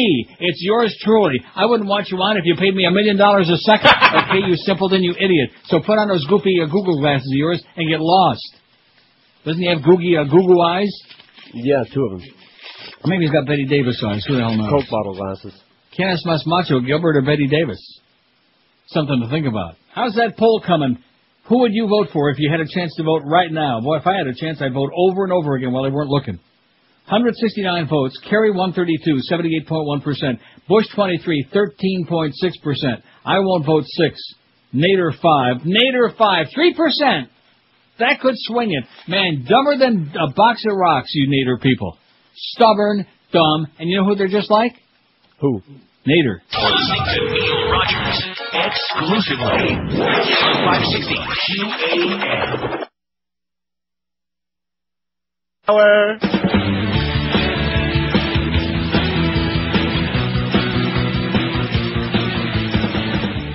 His name is Ralph. He's a spoiler. He cost Al Gore the election. Now he's back. George Bush is glad, and Kerry is mad. He'd like to get Ralph by the throat. He is afraid he might rock the boat. But all of my friends with rings in their nose say they really like his rumpled clothes. He is Ralph Nader, boy. He is no corporate toy, and that is good enough for me. He's not a pretty face, too bad he can't win the race, and that's good news for the GOP. He is Ralph Nader, boy. He knows how to annoy both of the 2 major parties. All of my slacker friends will vote for him again, 'cause he's safe, fat, and he's speed. He is Ralph Nader, boy. He is no corporate toy. I hear he does gerbils. That's what I'm hearing. 102 at 560 WQAM. Now, here's a fact that's brilliant. Good afternoon, Neil. Is it possible that one day you can hold a poll for the laziest jobs held? Government, city, county, and federal, state. Thank you. Well, the answer is no. Next question. Boy, is that boring or what? Wow. The laziest job. How about this one? It's already the 1 to 2 hour. Oh, yeah. We won't argue. Yeah, and I'm thinking to myself what we ought to do in this hour since I got several bedtime stories here that I have to get to. I'll just maybe during this hour, not every day, but some days when I got a pile of stuff here, and you can just say, anything else, Neil? Yeah. I'll put it on a recording, on a drop. Right. Anything else, Neil? Anything else, Robin? Anything else? Anybody else we can thank? Anybody else we can promote? Oh, yeah, look for the QM van, 5 to 7 at 8 at the Doral Ale House. Stop by for prizes and specials on Presidente beer. That was a good question, though, about how come we can play the burping sounds, but we can't play the fart sounds. That is so stupid. Rectum. The big... Oh, well, go to Burger King. I'll guarantee you'll fart a lot. From those famous anus burgers. The Big O will be broadcasting live tonight, 7 to 10 at the Hooters on Pines and University. Stop by to win prizes and enjoy specials on Presidente beer. Now, here's a fact that says, and it's an interesting point. Frustrating, but interesting, and a good, valid one. It says, Neil or George, you may have been discussing this, but I work, so I may have missed it. Oh, this is guy's got, he works, as opposed to most of the audience who say... I have no life. Please explain what I'm hearing in the morning during the Howard Stern show. The electronic dropout every 60 seconds. Is that a satellite issue, or is that WQM dumping words? It's awful. Well, let me just answer by saying... all of these things. Right. And how can Greg Reed break into the Stern show with local spots and promos during the show? Now, see, I don't understand that. Have you heard that? Are they talking about the filler, like what we use to fill? It says, well, here, let me finish. Do the Stern people know this is happening? Yesterday at 9:30, in the middle of a conversation, WQM broke in with spots. It says, Greg, you could F up a wet dream, and if this is what you're going to do, don't bother you, jackass. Can Greg break into a Dolphins game during a play? I can hear it now. Mo. 3rd and 10, Dolphins on the Jets 45, trailing by 7, 3 minutes left in the fourth quarter. Jay Fiedler takes the snap, drops back to pass, throws downfield. Hi, this is Steve Goldstein. Time to talk about XYZ roof cleaners. Yeah, or time to talk about something like that. That's a good point. I heard somebody else mention that, but since I don't listen, and plus I couldn't hear it I don't know. Could I hear it? We'll have to research that. Yeah, we'll have to do some research, and George will let you know tomorrow. Just exactly how badly they're screwing it up. Oh, we wanted it so bad, but let's do everything we possibly can just to butcher it and destroy it and make it like a piece of Swiss cheese, just full of holes, Greg. You idiot. Who would you vote for if the election were today for Presidente? 221 votes. See, they're not nearly as excited about this as they were the other one. Not even close. John Kerry, 177, 80%.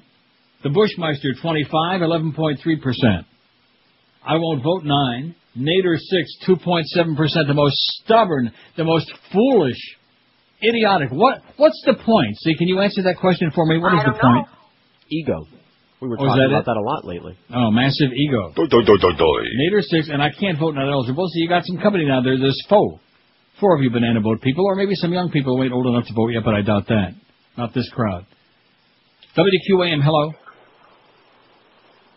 QAM. Hey, Neil. Yes, sir. Yeah, I tried to listen to the Howard Stern show. You know, this morning he came on, right? Talking about he's so tired and sleepy. This show is horrible. It's really, really bad. Glad you're enjoying it. Thank you. We like it. Yeah, we don't listen to it, but we like it. We like that it's there.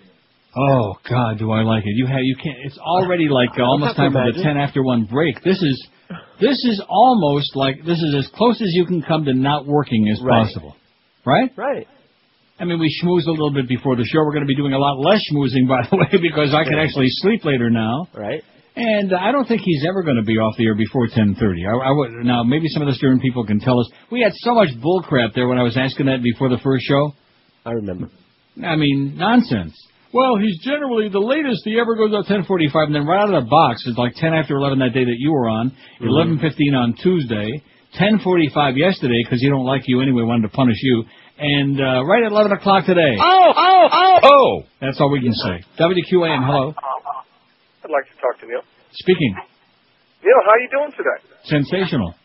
Sensational. I was listening to your poll results. Unfortunately, I haven't had a chance to get on the computer and vote on that one.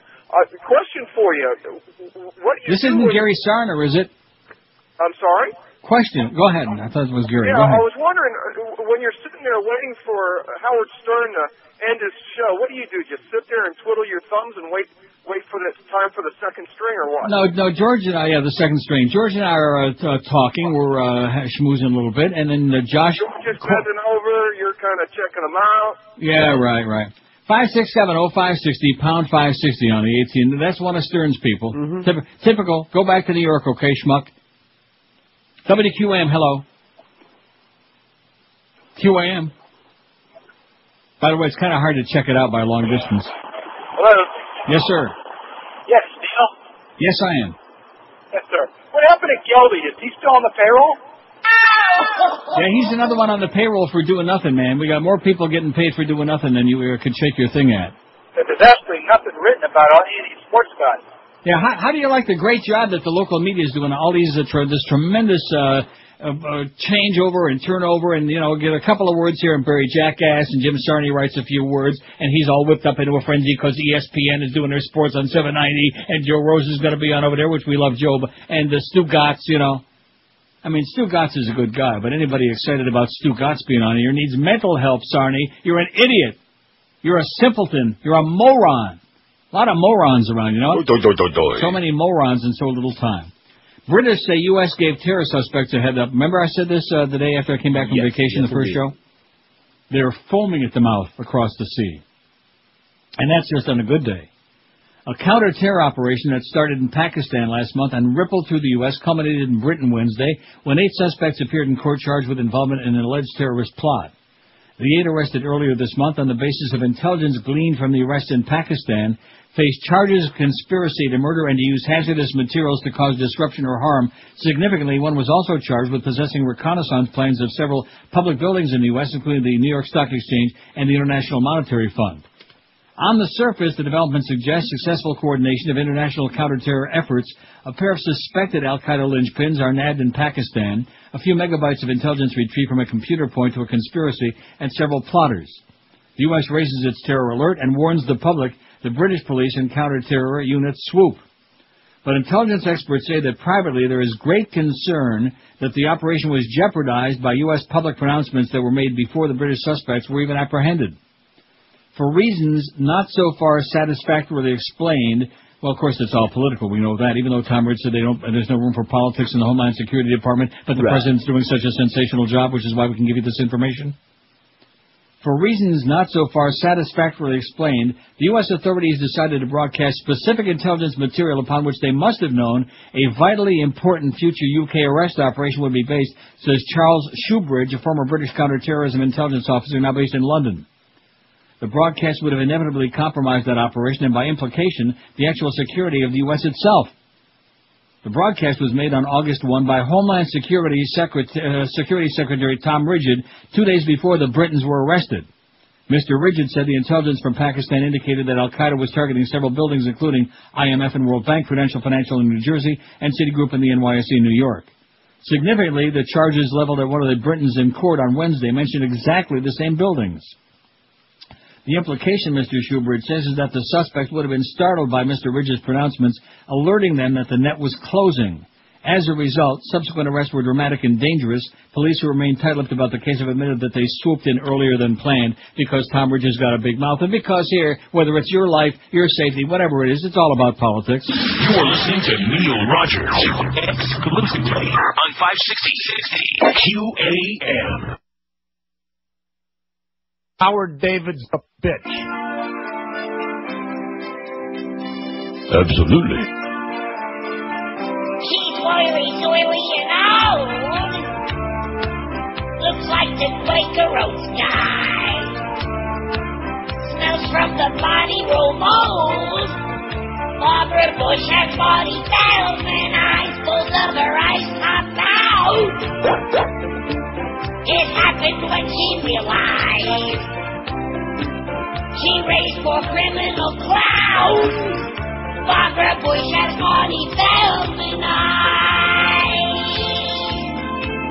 And she's nasty, old and crappy, and she raised for fights and Nazis.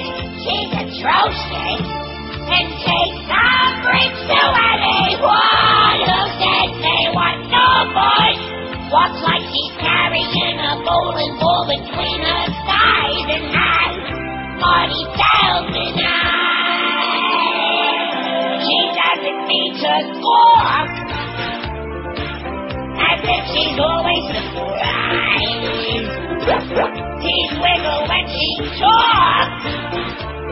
Barbara Bush and Marty Feldman.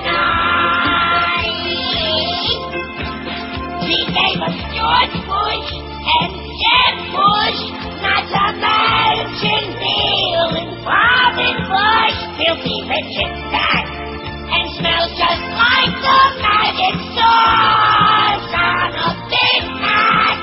Barbara Bush resembles Ernest Borgnine on a bad day with Marty Feldman. 117, 560 WQAM. Anything else? I love that song, by the way. Oh, it's one of my favorites. That one and Bye Bye Gildy. Just the two of them just send me into orbit. Oh, and by the way, Boca, don't get panicky. Your stuff will be out in the mail today. I told him. He's waiting for a delivery? Yes, indeed. Here's a fax that says there is some hope. Well, thank the Lord for that. Oh, God. My neighbor, who has and always will be a staunch conservative Republican, is now prominently displaying Kerry Edwards bumper stickers in all three of his cars. Not only that, he has a 3 by 5 foot sign in his front yard. According to him, Bush and Cheney, especially Cheney, have abandoned all conservative principles of a smaller government and foreign policy for oil, money, and fascist, not conservative principles. Fahrenheit 9/11 was the last straw. This from a man who was a vocal supporter of Pat Robertson in 2000. So there is hope. All right. Says the corporate time-stealing weasel. Thank you so much. Excellent. Praise Jesus. Praise the Lord. 5670560. Although I do have something else. Is there anything else? By Sheldon Drobny. Okay. No, you don't say it right though. Anything else, Neil? I'll practice. Yeah. Anything else, Neil? Sheldon Drobny, a CPA and venture capitalist, is co-founder of Air America Radio. And he writes this, beat the press. In fact, I better cue this thing up. I knew someday I'd have a reason to play this again. He says, I'm writing this piece with the full knowledge that it will never be published in any major newspaper or broadcast outlet. As the co-founder of Air America Radio, I'm hopeful that our network will pick up this and pass the word around. Well, guess what, Sheldon? I picked it up, and it's on our website. The movie Network was made in the 70s and was very prophetic about what news departments are now doing in broadcast media, especially television. In that movie, the news division of a fictional TV network was taken over by the corporate heads. Prior to that, the news division had a Chinese wall separating their activities and budget from general corporate control. This was necessary to provide independent reporting for the news division, but one of the network's newscasters, Howard Beale, had literally gone crazy and become a subject of great entertainment while he was broadcasting the news. In spite of his insanity, the network continued to use him because the ratings went through the roof. The head of the news division, played by William Holden, was fired, and there never was to be a Chinese wall again separating news from corporate control. Network has now become the standard for news in America, and it's destroying our democracy. America is now being terrorized every day by the corporate media that profits from such cheap and heartless use of reporting news to the public. And in doing this, they're not reporting the truth about the world, this nation, and the current administration. They're now aligned exactly with the government interest to keep the public terrorized so as to control the people more effectively. The corporate media sells more advertising, makes more money, and is now the lapdog of the powerful and elite in government. The current administration has used the press as effectively as was done in Nazi Germany in spite of our constitutional government. There's no need for a dictatorship. There is no competition that can effectively enter the media market to prevent this stranglehold on the dissemination of news in America. Although Air America is a start to providing real discourse and alternative news in America, there's only one way to make the corporate-owned media change, and Howard Beale, the crazy anchor man in Network, gave us the words to do it. I'm as mad as hell, and I'm not going to take this anymore. Oh! Sheldon Drobny says, I want everyone to go to their windows, open them, and scream out, I'm as mad as hell, and I'm not going to take this anymore. Oh! Or words to that effect. Since we can't all do that at the same time, there is an effective way to fight the media and demand news that is useful, informative, and somewhat independent. People who are upset with these media giants have to stop watching them until they change. Get your families together and start talking to each other. Read books or listen to CDs and alternative forms of entertainment. Read or buy videos. Watch the History Channel or the Food Channel. Do anything but not watch CBS, NBC, ABC, Fox, CNN, MSNBC, or any of their affiliates. Well, I think they already took them up on the MSNBC part. It's a very small sacrifice to save your country. Our fighting men in Iraq have sacrificed their lives, limbs, and families to fight this illegal war that an independent media could have prevented. It's a very small sacrifice, but if you really care and participate, the media giants will have no choice but to change. They'll be on their knees begging for the liberals that they demonize so much to start watching again. And the liberal audience is the most lucrative for the networks in spite of how terrible we're treated. The audience is the Jon Stewart, David Letterman group that networks are so hungry to get. The Republicans always try to allure the African-American vote by saying that the Democrats take their vote for granted. Well, liberals, let's tell the media that they're demonizing us and taking us for granted. Let them start appealing to us instead of the bigots and racists that they think are so important to their survival.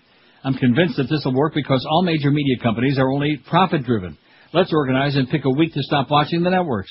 All the liberal and progressive media groups should have a solidarity campaign, much like the unions do when they go up against industry giants such as the auto industry.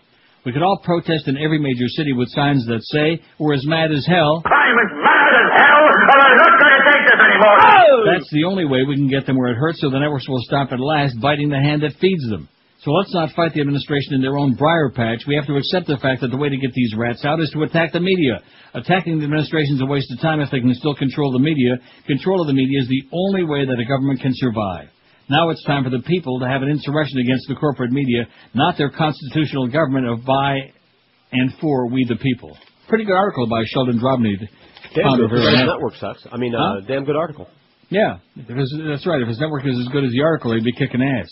But anyway, don't miss the Al Franken show. He's pretty exciting. 5670560, pound 560 on the AT&T and Verizon. You know, the interesting thing about the Stern people, like that caller we had about a half hour ago. Yeah. It's the same thing. It's all part of the same ego, you know? There's nobody else on the air. Nobody else is any good. No, even though the guy's listening, though, of course, but then I guess only by accident. What do you do for the hour? Like, we must be listening and enjoying it. Right, and the fact of the matter is that we got Josh Cordes in there serving punishment. Right. He's got to pay his dues. He's paying his dues by being forced to listen, so we get some idea of when the hell they're going to get done already, and we can come on the air. And we're busy talking and paying no attention to it. I hate to break the news to you, sir. 5-6 here on the second string. It's fine with us to get paid this kind of money for doing this kind of a show. No problem at all, Pally. No sweat at all. No ego on this show. 5670560, pound 560 on the AT&T and Verizon wireless line. WQAM, hello. Hey, Neil. How are you? Pretty good. Good. I just heard this in the story. I was just watching the news on SBN there, and they're telling me that they were showing two cops got shot from this guy who was pedophile. Pedophile. Who was a pedophile. Right. And what happened? And you mean they just came right in and they just stormed the house and he just happened to have shot him right there? Well, I mean, it's on. I read it on the Sun Sentinel, but it just happened this morning. I can't give you all the details. Oh, okay. But I just heard the two cops got shot, though. That's the reason. Right. Well, one of them is dead. One of them is dead? I'm pretty sure. I'll check the story out again. Somebody's dead. 5670560. Did you see it? No, but Sister Jean is not dead. Oh, Sister Jean is not dead. She just retired. That's the story. I got to play that. Can I play that? Play we have something that we got to bleep. One BSO deputy killed, like I just said. One wounded in Lauderdale kitty porn raid. One Broward Sheriff's Office deputy was killed, another wounded while working with a kitty porn task force trying to serve a search warrant this morning. A suspect is in custody, police and fire rescue officials said. I mean, of course, with our vast news resources here at QAM, this guy expects me to have all the details on that. Wouldn't you think? No, I don't think. I mean, now that we actually have more than one show on the air that isn't just a sports show, you think we're going to have any news? No. Oh, that's right. Robin gives us the news. I forgot. Is there anything else? Oh, sure. Commercials. WQAM, hello. Neil. Yes, sir. Hey, how you doing, man? Pretty good. Hey, listen, I know I'm happy for you. You know, you get to do less work and still get the same pay. And I'm not a Howard Stern listener, but I'm a listener of yours. And the thing that upsets me about this whole deal, because, you know, even though I don't like him, I could change the channel. But it just upsets me that he just runs on as long as he wants. You know what I mean? And there's no set time that you come on. Yeah. So, I mean. I was saying that to George before the show today. I mean, I'm happy to be working less, but, for example, if you have a favorite TV show, which was George's poll yesterday, how would it be if you had no idea what time it came on? If you had to keep turning. I mean, how many people would actually be watching it if they never knew what time it started? Yep, and that's the thing that's pissing a lot of your fans off that don't like Howard because we're waiting for you and we keep flashing back and forth and we keep hearing, the way that this was done was a total lack of respect for the listeners of this program. I mean, I couldn't give a crap less, but for the audience that we've gotten built over 7 years, just a total lack of respect by Greg Reed for the Neil Rogers audience, which there's a lot. Yeah, and between 10 and 11 o'clock, I keep flipping back and forth and I keep hearing anything else, Robin, for a whole hour. Anything else? Yeah, all right. Have a good day. Keep flipping it, Pally. 26 after 1 at 560 WQM. Over the years, I've told you about Chuck Alfieri and his patented hair systems. Charles Alfieri is the best in the business. For over 35 years, he's providing amazing natural-looking hair systems that are virtually 100% undetectable. And right now, he's introducing the very latest development in hair restoration. See what I just did? That's all right. We'll work on it. I took care of it. It's called the new laser light therapy treatment. It's used for treating fine and thinning hair. This new treatment that's FDA certified restores hair and scalp back to its healthiest state while increasing hair shaft density and volume. The new laser light therapy and its cool light laser device is effective on both men and women and is a painless, non-invasive treatment that is completed in about a half an hour. Charlie and his staff have witnessed dramatic results with the new system that impedes hair fallout for those with fine and thinning hair. So stop thinking that by some kind of miracle your thinning hair is just going to stop falling into the sink to shower on the floor, and give Charlie a call to learn more about this exciting new laser light therapy treatment and how it can solve your thinning hair problem. It really can change your life. Call him today toll free. There's no obligation. Call 1-800-321-2413 and get some hair back. 1-800-321-2413 or on that wicked web at charlesalfieri.com. You're listening to Neil Rogers on 560 QAM. Neil Rogers got.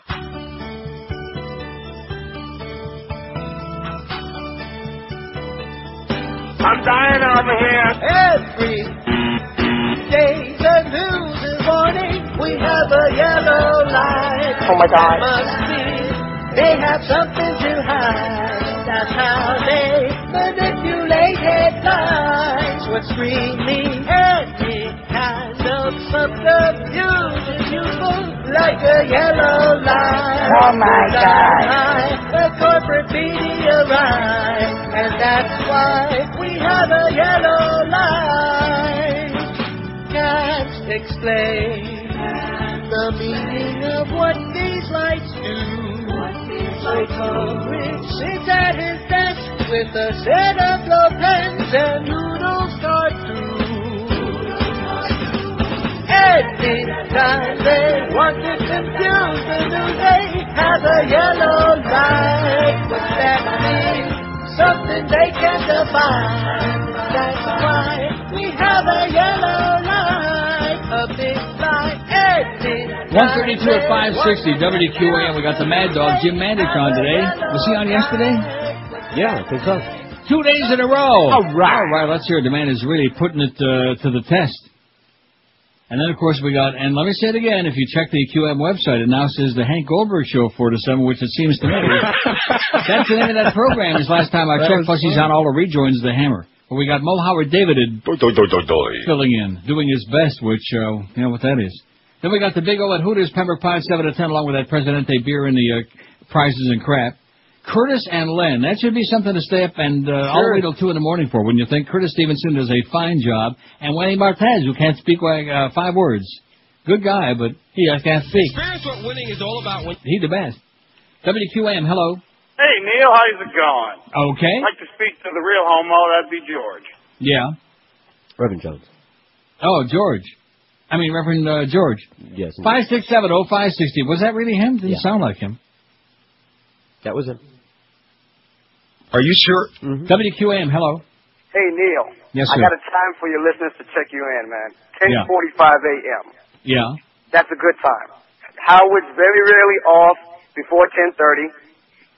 Thank God. Almost never after 11. Almost never. What do you mean almost never? He's been on the station for 4 days and 2 days after 11. I've been listening to Howard for about 7 years, Neil. Right. And usually a quarter to 11. Damn it. Yeah. I was thinking that Tuesday show was sensational, 11:15. That sounds like a real winner to me. No. 10:45. I mean, Okay. if your listeners check in at 11:15, they're going to miss quite a bit of your show. Well, at least 30 minutes of your show, let's say that. About 30, man. Okay, Pally. Thanks for all right, man. Thanks for the warning. So there's the deal. Just like we used to say on SUN, check back with us. Later on, maybe you'll find something you like. Check back with us. Just put it on. You can hear the difference. Put it on in the background. Right. Anything else? WQAM, hello. WQAM, hello. Greg Reed is ruining QAM. Anything else, Greg? Oh, no, he just started. He just got warmed up with the first team a couple of years ago. Now he's really in a high gear, man. You ain't seen nothing yet. WQAM, hello. Police! WQAM, hello. Hola. Buenos dias. Nice talking to you. WQAM, hello. How you doing, Neil? Good. I think the thing with Howard Stern that Greg Reed needs to realize is that he's a real show. He can't interrupt his show like that. He's a real show? What does that mean? Well, Howard Stern. Oh, this is Reverend Jones' boyfriend. That's what I thought. WQAM, hello. Hey, how's it going, Neil? Okay. I gotta say something. I can't be the only one who feels this way, but I am so sick and tired of hearing Mo Howard David's voice in the afternoon. It's making me... Yeah. I feel like I should take a shower every time I hear him in the afternoon. You feel unclean, huh? But, it gives me the creeps. Please bring back the hammer. That's all I have to say. Thanks, Neil. Thank you. Well, the poll, certainly, the Hammer and Rick and Studs were just about tied right up there at the top, heads and shoulders above anybody. And way down at the bottom of the list of about 8 or 10 candidates we had on there was Mo and Geldy. So evidently the audience is not too happy. They're revolting. And, of course, we've heard from some of them this today. We've seen some of them. 283 votes for Scary John Kerry for Herman Munster. 81.5%. If we were holding an election today, 347 vote. Now, you notice, let's see, how long we've been doing this one for about an hour. That's not bad, but in an hour and very few minutes, hour and 20 minutes, we had like over 500 votes on the afternoon show. Well, on the election thing, on a presidential election, which isn't nearly as important as who's on the radio. Right. Only 300 and some odd. I mean, we'll wind up with a lot of them on there by tomorrow. 352 votes. Kerry 286. So 81%. Bush has got, did I say percent? It's the Money Marte show. See, it's contagious. Bush 40, that's 11.3%, pretty weak. I won't vote 12. Nader 8, 2.2% of you hard asses out there. I think those people ought to get a free certificate to eat at Burger King up there in Orlando. And try the anus steak burger. I think they can relate to it. And I can't vote, not eligible, 6. You see, you got 5 paisans out there who also came in probably on the same boat. Oh, don't let me forget to play Sister Jean, but I think there's something in there we can't play. I think they say crap or Schmidt or... Or caca. Poop. Huh? Maybe. I don't know. Let's play it. Well, I will play it after the break and we'll find out. We'll just kind of... Oh, there is... it's a GD. That GD Cuban kid. Oh, is that what it is? Now, I'm how so far... GD happy. Well, you trust me. I'll get that fast finger, man. That fast finger, like the one that keeps sending your way by long distance. I'm telling you, it's great when you have people that have no idea who I am, who you are, what it's really all about. It's fantastic. Just welcome. That's all we can say, okay? We know that somebody's holding a gun to your head and forcing you to listen, but just enjoy it. WQAM, hello. How you doing, Neil? Okay. Listen, just give a heads up to George that on Fridays on Howard Show they usually do a best of on August. Well, what kind of crap is that? Because summer vacation and all that stuff. Does that mean they end at 10? Yeah, probably. It's going to end at 10 probably. It's going to end at 10 tomorrow? Yeah. Oh, yeah. Right. Okay, thanks for the good news. So there you go. You can be on at 10 tomorrow. So they threw a bust up. There's one thing I cannot stand. It's a guy that doesn't show up for work every day, especially in the summertime. Especially when they're really highly paid. Yeah, I can't stand that. What kind of garbage is that? Like some people are too good to work every day, even in the summertime? Man, lazy slackers. Bastards. Prima donnas. 21 till 2 at 560 WQM. Don't forget, Mad Dog will be here today at 2 o'clock. Now, he didn't, I don't know, I heard the first couple of minutes of his show on Tuesday. He didn't have really too much to say. Of course, he's only got the 2 hours. He wants to stick to the important stuff. The sports, okay? The Jay Fiedlers and the AJ Feely, Touchy-Feely, whatever that guy's name is. What is his name, Josh? AJ Feely. Yeah. Touchy-Feely. I hear he is a little touchy, is what I'm hearing. That's what Mo said. Hey, if we are what we eat, then why don't we just eat better? Well, the truth of the matter is that we are creatures of habit. When it comes to eating, we don't want to give up the comfort foods, the things that we love. Our taste buds basically rule our logic. Now, for those zillions of you out there on low-carb diets trying to lose weight, you know how hard it is to live without pizza. So if you're on one of the low-carb diets, Cuttin' Carbs Cafe has got a great treat for you. Cuttin' Carbs Cafe in Sunrise is building up a big following for its multi-grain pizza. Their multi-grain pizza is full of fiber that delivers a great taste. Imagine a pizza you can eat while still staying on a low-carb diet. It's all about their philosophy of good low carbs.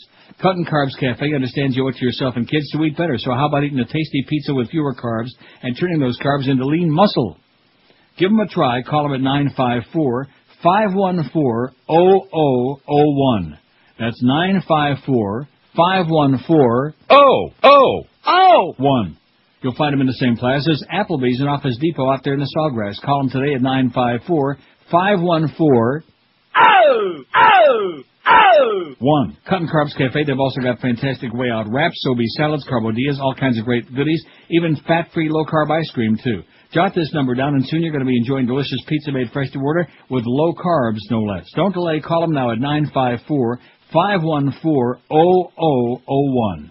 That's 954-514-01 and tell them that Ancient Neil sent you by. You're listening to Neil Rogers exclusively on 560 QAM. Rogers.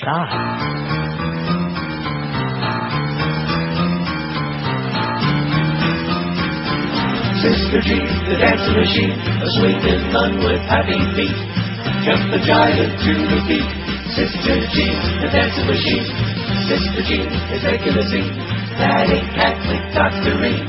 For a gal who ain't too lean, she can shake that pasty meat. She's quite a sight of black and white, looking like a real cool dancing fool. Look at her go, swinging high and low, with her boyfriend Father O'Toole. Sister Jean, the dancing machine. Dancing ain't her only thing.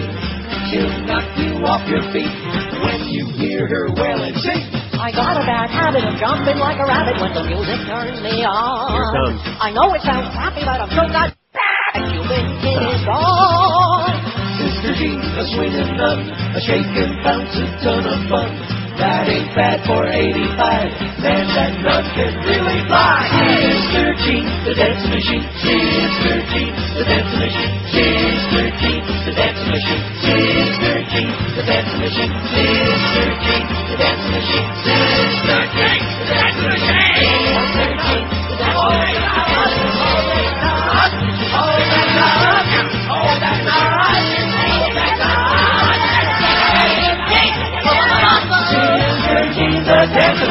See, we both forgot. We got an edited version right there in my DCS, and it is rock solid. Pretty good. So she's still alive, old Sister Jean. I wonder who she's doing these days, you think? Don't say it. Don't say what? Don't say Janet Reno? I think she and Janet have gone their separate ways. Janet got into that red pickup. By the way, one other thing I noticed at the Woodbine Casino, a lot of dykes. What is that all about? They like to gamble, too. Of course, a lot of the British and Canadian women, you know, they got those butch haircuts. Right. Well, plus the fact that there's so many... I heard they like the slots a lot. Anything else? No, that's it. President Bush's... I'm just going to skate right along, okay? President Bush's full-term effort to court Jewish Americans has failed. It's failed. Oi! According to a new poll that shows him trailing Senator John Kerry among those voters in the race for president by 53 percentage points. This is the message from Jewish America to George W. Bush. Katzachois. The work that the Bush administration has done over the last 3 years to reach out to Jewish voters has been largely unsuccessful, said pollster Anna Greenberg, who conducted the poll for the National Jewish Democratic Council. What better name could you have than Anna Greenberg? Mr. Kerry, the Democratic nominee, leads Bush 75 to 22% among Jewish voters. That's 4 percentage points less than the 79% that exit poll said was won by the 2000 Democratic ticket of Al Gore and Senator Drew Lieberman. Of course, it doesn't mention here how many Goyim they lost because Lieberman was on the ticket, especially in the South. This comes despite Mr. Bush being what one Republican called the best friend that Israel has ever had in the White House. Big deal. And despite pursuing the other parts of political outreach, such as an official White House menorah lighting ceremony and a Hanukkah party this past December. I bet you even spun the dreidel. Can you see it? Which end? This also could set up an ironic double win because polls show Mr. Kerry also leading among Arab Americans as well, a big switch from Mr. Bush's overwhelming success with that bloc in 2000. The new poll shows a dip in support from last year when an American Jewish Council poll found Bush with 31%. Now it's just 22%. Just one Democratic candidate, Jimmy Carter in 1980, has won less than 64% of the Jewish vote since exit polling posed the question beginning in 1972. And of course, Jimmy Carter, he was a Goyish Cup from Plains, Georgia. What do you expect? Peanut farmer. And Nixon, he was good for Israel. See, it worked back then. That's what they used to say. Nixon was good for Israel. And now they find that the two topics that most Jews care about way above Israel is the economy and Iraq and the war on terrorism. How do you like that? What a concept. Oi! Let's have some more illegal settlements. What do you say? 5670560. Pound 560 on the AT&T and Verizon line. Here's our presidential poll so far. We got 400 votes, 401. That's not bad. We'll take it. In an hour and 45 minutes. And by the way, it's almost 2 o'clock. Anything else, Neil? Oh, yeah. Kerry's got 327 votes, 81.5%. Bush 46, 11.5%. I won't vote 13. Nader 8, 1.9%. I feel a little bit better because Nader's got less than 2%. See what I'm saying? I think, I don't know. I think he got, I better not say it because I could be wrong, like about 3% last time in Florida and 2.6% nationwide. He didn't get much, but he got enough to screw it all up. Right. Egotistical, pompous, old, washed-up ass. Send him to Orlando to that Burger King. Think they have washed-up ass there? Yeah, I hope they watch it. I can't vote. I'm not eligible. I'm not eligible. 7, including George, can't vote. Wishes he could, but we'll find a way. My brother, absentee. As a matter of fact, speaking of voting, with evidence mounting of plans for widespread vote rigging in Afghanistan's upcoming elections, U.S. experts say the controversy could emerge as a serious liability for President W's re-election campaign. After voter registration centers closed across Afghanistan on the weekend, election officials acknowledged the number of voting cards issued far exceeded the estimated number of eligible voters, and that the illegal practice of multiple registrations is widespread. Wow. Maybe even more crooked than Florida, but how could that be? No. An Afghan election marred by allegations of fraud would be bad for President Bush's overall claim of promoting democracy in the Muslim world, said Hassan Haqqani, an Afghan expert at the Washington-based Carnegie Endowment for International Peace. In the absence of good news from Iraq, the Bush administration needs Afghanistan as a success story. But with 7 weeks to go before the October 9th poll, they've discovered that the practice of multiple registrations is rife. Observers also claim the groundwork necessary for a free and fair election, security, reconstruction, political stability has not been established in Afghanistan, and that the U.S. hurriedly pushed the country into elections to further its own agenda. It's that homosexual agenda. Or no, in their case, the anti-homosexual agenda. The U.S. wants, before the November elections, to showcase the victory of the Bush administration by proving it's possible to bring democracy to an Islamic third world country, said Asim Akram, an Afghan. Don't you love all these names? Nobody has any idea what these names are. No. An Afghan historian and author based in Washington. If American voters grant George Bush a new mandate, his administration will reproduce the same successful model in Iraq. That's why there's so much hurry. There's a lot of multiple registering, UN spokesperson Manuel de Almeida Silva said yesterday. Yeah, whatever his name is, manual. He's doing it manually. In a country where the average income is $2 a day, a little more than Josh is making, some Afghans who heard that political parties and presidential candidates would pay up to $150 for voting cards gladly line up at a registration center several times to get multiple voting cards. Overall, the registration process has been rife with all kinds of problems. 12 election workers were killed, just a small problem. Afghans confused their voter ID cards for food rations and prescriptions. Men forbade wives, sisters, and daughters from getting voting cards. And many uneducated people simply don't understand what their first election is all about. Originally scheduled for last June, the election has been twice postponed. First due to low registration turnout, later because of security concerns. But now we better get it done. You know what I'm saying? Because it's good for business. It's good for the right wing. It's good for the American Nazis, and it's good for business. 151 at 560 WQAM. Ask me anything else? Anything else, Neil? Yeah, Spot. Well, we got to get some business in here, you know. One good thing about this show is we don't have any 13-minute breaks. That I'll tell you that, if nothing else, that to me is the most amazing. You talk about loyalty. I don't think that there's any personality, any brand name, anything in the world that's got that kind of loyalty that will sit through 13 minutes of commercials to hear anything else. Robin? Now, if you did 13-minute commercial breaks, an hour, the show would be like collectively an hour. Well, we'll start that Monday. Hey, if you're on the Atkins, South Beach, Sugar Busters, or any low-carb, sugar-free diet, then you're going to love this store. It's called Delights of West Boca. For years, these folks have helped thousands of low-carb dieters achieve their weight loss goals. And now Delights of West Boca is celebrating their 14th anniversary with special discounts of up to 50% on low-carb products like Carbolite, Pure Delight, Carb Sense, and lots more. And their anniversary super special lets you save half off on all Atkins brands products, foods, and supplements. Don't forget their great selection of low-carb bakery items like cheesecakes, breads, rolls, and brownies. And as always at Delights, you can try anything in the store before you shell out cash and buy it. They got a staff that knows low-carb dieting inside and out. Delights is open every day of your life till 10. And don't forget their guaranteed lowest price policy on all Atkins, Carbolite, and Pure Delight products, too.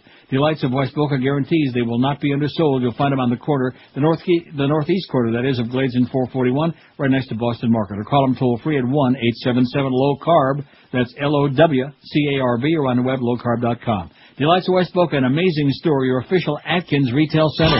You're listening to Neil Rogers exclusively on 560. Now that was good. Okay. What the hell was that? You tell me. From acclaimed documentary filmmaker George W. Bush comes a film about the real Michael Moore and the...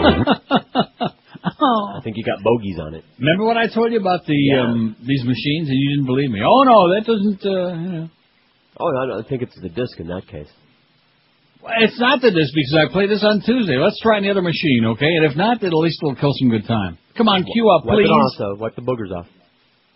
Oh, no, it's more fun having the boogers on there. From acclaimed documentary filmmaker George W. Bush comes a film about the real Michael Moore and the real reason behind his invasion of convenience store snack aisles. Michael Moore is a weapon of mass destruction when it comes to ding-dongs and funny bones. Fahrenheit 7/11, exposing the man who is becoming the most hated figure in the Arab world. My hostess cupcake display was full just yesterday.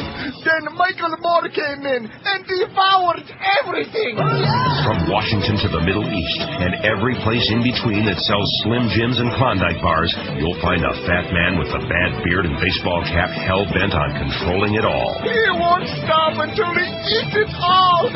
Michael Moore is a real terrorist. Fahrenheit 7/11. Excuse me, Congressman. Yeah, we're recruiting the children of politicians to work in convenience stores when Michael Moore comes in with a hankering for Twinkies. Sir, please come back. It'll only take a second. Fahrenheit 7/11. Now showing 24 hours a day, 7 days a week. So let me ask you one thing. How could I play it on that machine just fine if there's boogers on it and it didn't play on the top one? Well, maybe your machine's Coming to Viacom, eh? Huh? Maybe your See, it machine's plays okay. Anyway, I'll get those all in DCS, then we don't have to worry about such embarrassing technical problems. Although, like I said, it killed an extra 30 seconds magnificently well. And anything else? 441 votes on the poll. Who will you vote for if the election were today, like right this second? Kerry, 360, 81.6%. The Bushmeister, now remember those days when he used to do about 17, 18% every single time with our audience? Yeah. Now a paltry 11.7%. Pretty weak, W.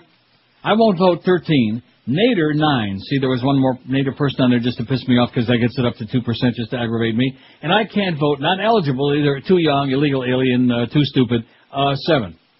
So you got a little bit of company out of 441. Not bad.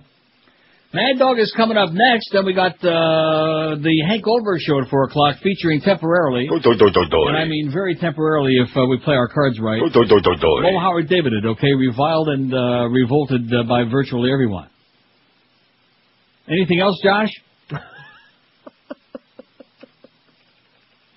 Josh? Yeah? Anything else? I think we're good. Anything else, George? No, I'm good. Okay. Bye, bye, bye!